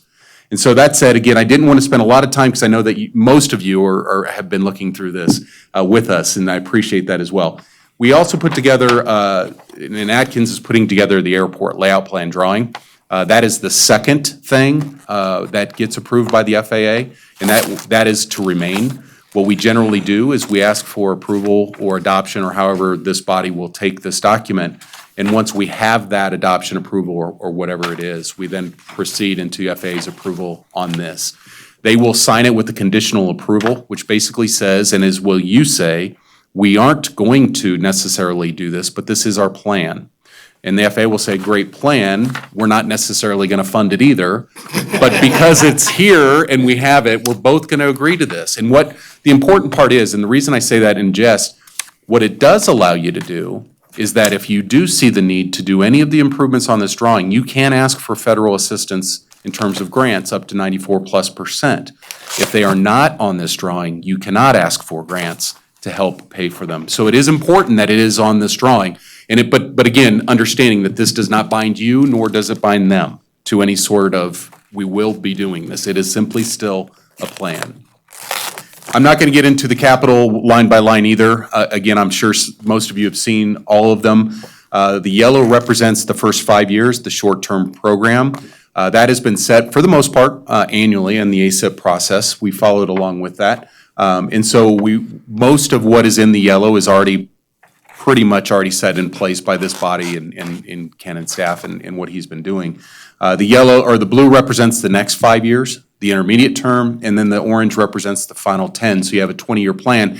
And I would also suggest that orange probably represents more than just the next 10. It's probably more like 20 to 30, because we also included a number of developments within the triangular area. What you're going to notice is that the local share requirement's going to go up pretty much exponentially within the long term, and that represents projects that are not traditionally eligible for FAA funding, such as hangar development. So what we're suggesting there is there will be a lot of private development as hangars age, or as capacity requires the addition of that. And that could come in the form of your development of hangars, or it could come in the form of a private developer as well, as has been the case traditionally. So it could go either way. We're simply showing the cost as what that would look like in terms of overall capital improvements on the airport. We did a number of, this represents the capital improvement program on a map, what it looks like. Again, with the yellow highlighting the term 0 to 5, the blue highlighting the term 5 or 6 to 10, and then the orange representing the later terms of 10 to 20. We would much rather see that property development, again, alongside Bravo on the north side there being in the yellow, if possible. We also understand the potentials of those things, and so we wanted to be realistic in this approach. One of the things that I do want to highlight, this can be shifted and will be. As you know, you go through the ASIP process annually, so this will change. This will simply serve as a memorial type document after the fact. You will annually modify your ASIP. With that, I did move that questions over and it didn't move for me. So. That's okay. Time out. Time out. This gentleman wants to get to the airport. I understand his concern. It is 8:30. Right. I'm going to respectfully request that airport authority members keep their questions to him at a minimum, because we don't want to delay him any further. I'm going to also offer you, if you need it, that transportation to the airport. Oh, I've got a car. I'm good. Sure. Yep, You're good? absolutely. Okay, because I'll drive you there. No, I'll I'm get you good. there in 25 minutes. I'm A-list, and it's going to be, no one will be on that flight tonight, so. I'm Okay, good. you going to Vegas? Yeah, just to Vegas. Okay, so, let's start with Paul. I really have no questions. This was really comprehensive. When was the last one of these done? For this airport? 2004? 2001. Yep. Yeah. Which set the stage for the runway change, right? Yes. Yes. John? When will the next one be done? Generally, master plan's shelf life in the FAA's eyes for a reliever type airport like this is 5 to 15 years, depending on what's going on at the airport. Okay. Thank you. You're welcome. Beautiful. Thank you. Just a comment, I love the process and I love the result. Thank you. Thank you very much. I'm going to step in, since I'm next in line, not go that way. I've been through a lot of these. It's a fantastic piece of work. Thank you very much. Thank you. Absolutely fantastic piece of work. We've never had the pleasure of working with one another before. Really good piece of work. Thank you. Yep. Linda? I just want to thank you too for all of the assistance that you gave us in the beginning, which really set the avenue for us to go down to get this remarkable document, and I appreciate all you've done. Thank you. Ditto to everything said. Thank you. Unlike Chair Golden, I've only been through one of these, and it was yours. And yeah, I really enjoyed reading through it. It was well done. Thank you. Thank you. Steve? Just real quick, you did a great job. I agree with everybody else. I had to look really hard to find an error, but I did find one. And so I just want to let you know, it's on Exhibit 5A, and it's also on 6B. The location of your option 2 access to the center triangle, it should be on the other side of that square building. It should be east side of that building instead of the west side. It's, that building is Ted Barbin's hangar, which is the little knob that belongs to the airport, and we reserved the access space on the other side of the building. So we actually have wouldn't the have caught access. that. Oh, that's a good turn. And Yeah, so, I wouldn't have caught that. so it's just, I think all you really need to do is just move your little blue line over and the reference. It appears here and also appears on 6B, but other than that, I thought you did a great job. Thank you, and I very much appreciate all of your help too. Again, you guys have been very active. It makes our job easy. I can tell you, you asked if this has been the longest, and the answer is absolutely not even in this state. Boulder City took us about 4 years, for many reasons. I think they went through 3 airport managers. And so I want to also highlight this. Generally speaking, again, I know that we're asking for approval, but understand this, if there are any typos or whatever, even if there is approval, we're draft until this goes final. We will be producing a final document. And we're going to be waiting anyway because we're waiting for the final from Paul on his information. Plus, we have to wait till the FAA approves the LP, and we'll actually have the signed copy in the final document. So understand that if you have any additional comments, even though we get approval, we're not complete yet. We will be working until that's all set. Any comments from the public? Had to be reminded of that. Okay, I'm going to recommend that one of my counterparts here approve that airport draft master plan that's been submitted to us. I move to approve the draft airport master plan and airport layout plan for submission to the FAA Phoenix ADO. I got a motion and a second to approve the draft airport master plan and ALP for submission to the Phoenix ADO. All in favor? Aye. Aye. Opposed? Motion carries unanimously. Thank you. Brad and John. Brad, John. Yeah, Barrett. Yep, John Barrett. Garrett, yes. Thanks, Mike. Sorry. He did a great job on this document. Yeah, they did. Yeah, I've been through a lot of these. about the airport, it's in there. Mike, fantastic work product. Thank you.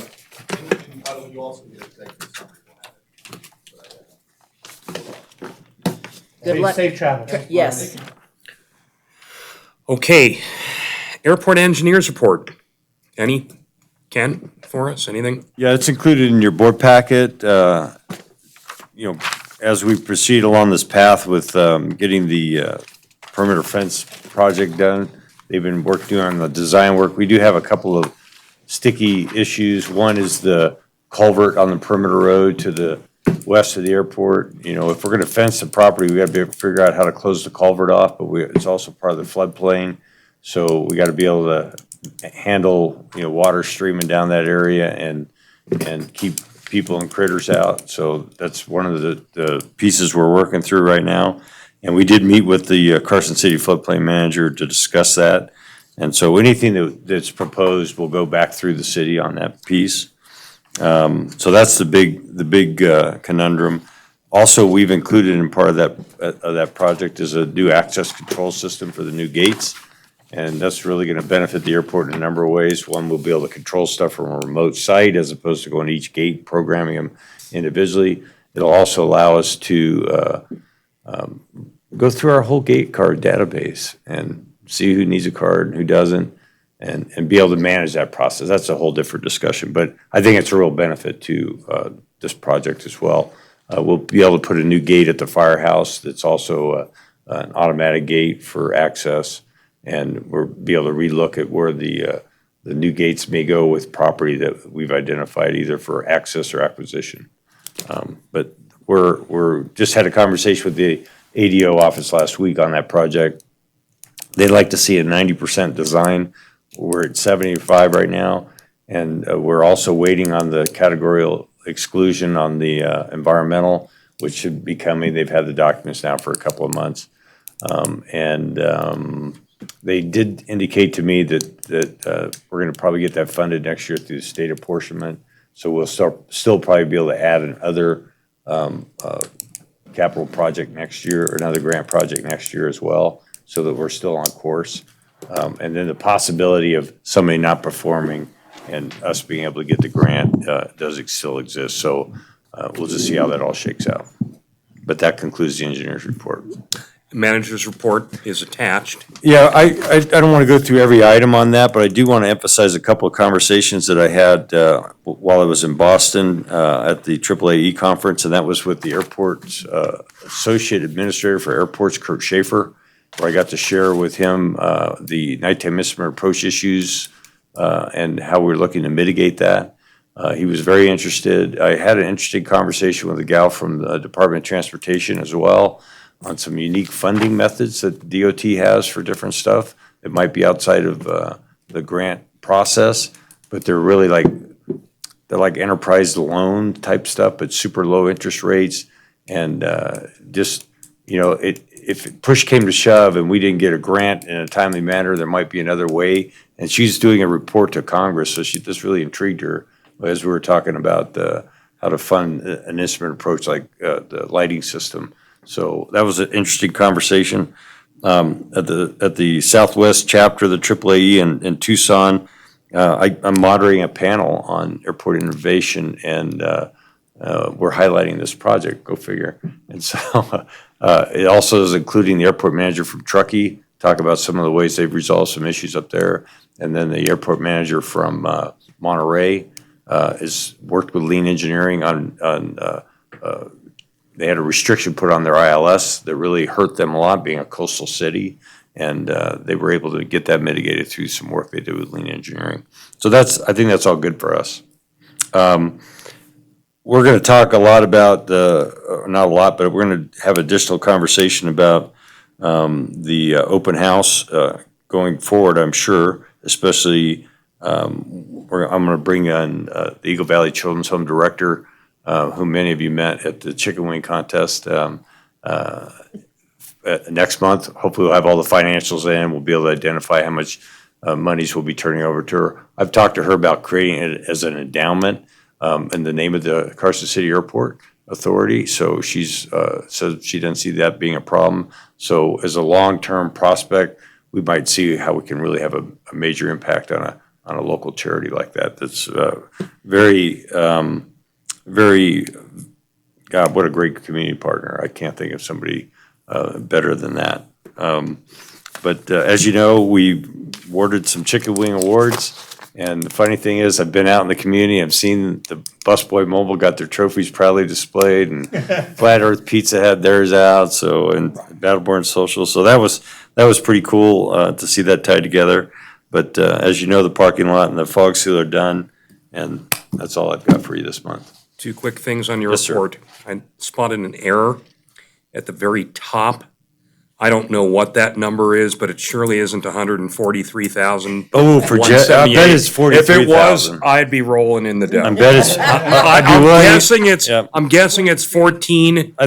I think it was higher than that. Yeah, I could it's be not right. 43. Yeah, I can tell you that too. Okay. Yeah, well, it could be, but I don't think it is. I'm just letting you know that. Yeah, you're right. I see the totals don't match up. Well, I just know from I spotted the number. That's Yeah. not an accurate number. No, my mistake. Other thing is, I attended the airport open house also. I know Linda was there. It was very well attended, at least when I was there. There was a good crowd. I know the people who showed up, members of the community, they just love looking at the airplanes. I had people swarming around, looking at airplanes all over mine. I had to get help to move mine out to the taxiway to take off because I didn't want to start up with all the people walking around. So it was very well attended from what I could tell. By the, Snafus and some feedback on the parking issue and the shuttle, but Oh, well. whenever you make a change, it's liable to ruffle some feathers. Apparently, our board member Barrett wasn't able to park next to the airport either. He got turned around. Table, but I They had, didn't know who you were. I had my dog and my wife with Right. me, and so I didn't want to do the shuttle. But I was there almost at the opening moment, and they were people pouring in, so. Oh, yeah. What you say is right. Yeah, it was very well. I was impressed. Linda, do you have something to add? to I that? do. I just want to let you know that within the 2 weeks after the event, I was approached by probably 24 people, including David Rubin, who said he was there that day and he thought it was an outstanding event. And everybody else that came to me to talk about it also remarked on how much fun they had had and how entertaining it was. Yeah, Yeah, I did talk to Ken about this a little earlier. I had a whole, it was a great event. I did have a whole number of complaints about the parking. Yeah. And that, so that needs some improvement, because I flew in. so. Bradley, do you want to add something to it? Nope. Okay. I would like to add an apology for my selfishness earlier in the evening. And I didn't want to say it at the time, but not only do I have a board meeting at 8:30 in the morning, I have a Rotary Foundation meeting at 7 a.m. We're almost out of here. Meeting. Yeah. So I was only trying to nudge you along. I No. wasn't trying to hurry you. You're not nudging me along. I want to get out of here too. Steve, do you have anything to add? Nothing to report. Okay. Who's handling the treasurer's report, or do we want to, oh, John is. Okay. So as the new treasurer, it's my job to keep track of some numbers, right? So there's a very important number that has recently happened, and that's our airport manager has crossed a numeric threshold that probably shouldn't be mentioned. It's like 60. And so feel free to wish him a happy birthday. Happy birthday. As far as the numbers relative to the airport, I think the only thing that's worth mentioning at this late hour is the last 2 pages of data. They contain a comparison between the most recent fiscal year that ended in June 30th of 2019 and the previous fiscal year, which ended June 30th of 2018. And I just would highlight a couple of numbers so year over year, the airport revenues grew by 2.8% year to year. And our operating expenses were reduced by 2.7%. So I would call that, I would call that on the good side of stable, right? I mean, there wasn't dramatic changes, but both of those numbers are good numbers. And what we did with that, the resulting operating profit, was we spent it and some more on the nighttime flight feasibility study, which is an excellent use for that money in my personal opinion. So I just thought I'd mention those numbers. The only other number I'd like to mention is that rock sales year over year dropped by 7%. And I suspect that's the start of a trend. I would expect that to continue. Somebody who I respect over here warned us that that was going to happen. So that's all I got to say. Any reports from the authority members that they want to add to the discussion this evening? Linda? The only thing that I would report is that we, of course, successfully got our bill passed, but I was sorely disappointed that in the appropriations bill, they didn't appropriate anything for the Nevada Aviation Fund.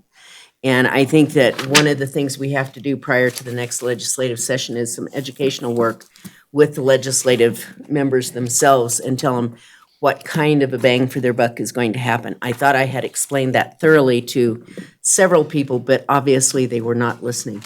So I apologize for not being more effective in that, but there's just not much you can do to herd cats. And this is a fact. Well said. If anybody would like to add an agenda item, public comment, I don't see anyone here for public comment. And do we have to have 2 sections of public comment in the meeting? One at the beginning, one at the end? Yeah, the Attorney General's open meeting manual basically That's says fine. you need to have one at the beginning, one at the end, and then That's fine. ask for it at each item. That's fine. And if anyone wants an agenda item on the next meeting, send me an email or let Ken know. Okay? And can I get a motion to adjourn? Don't need one. Good, we're adjourned.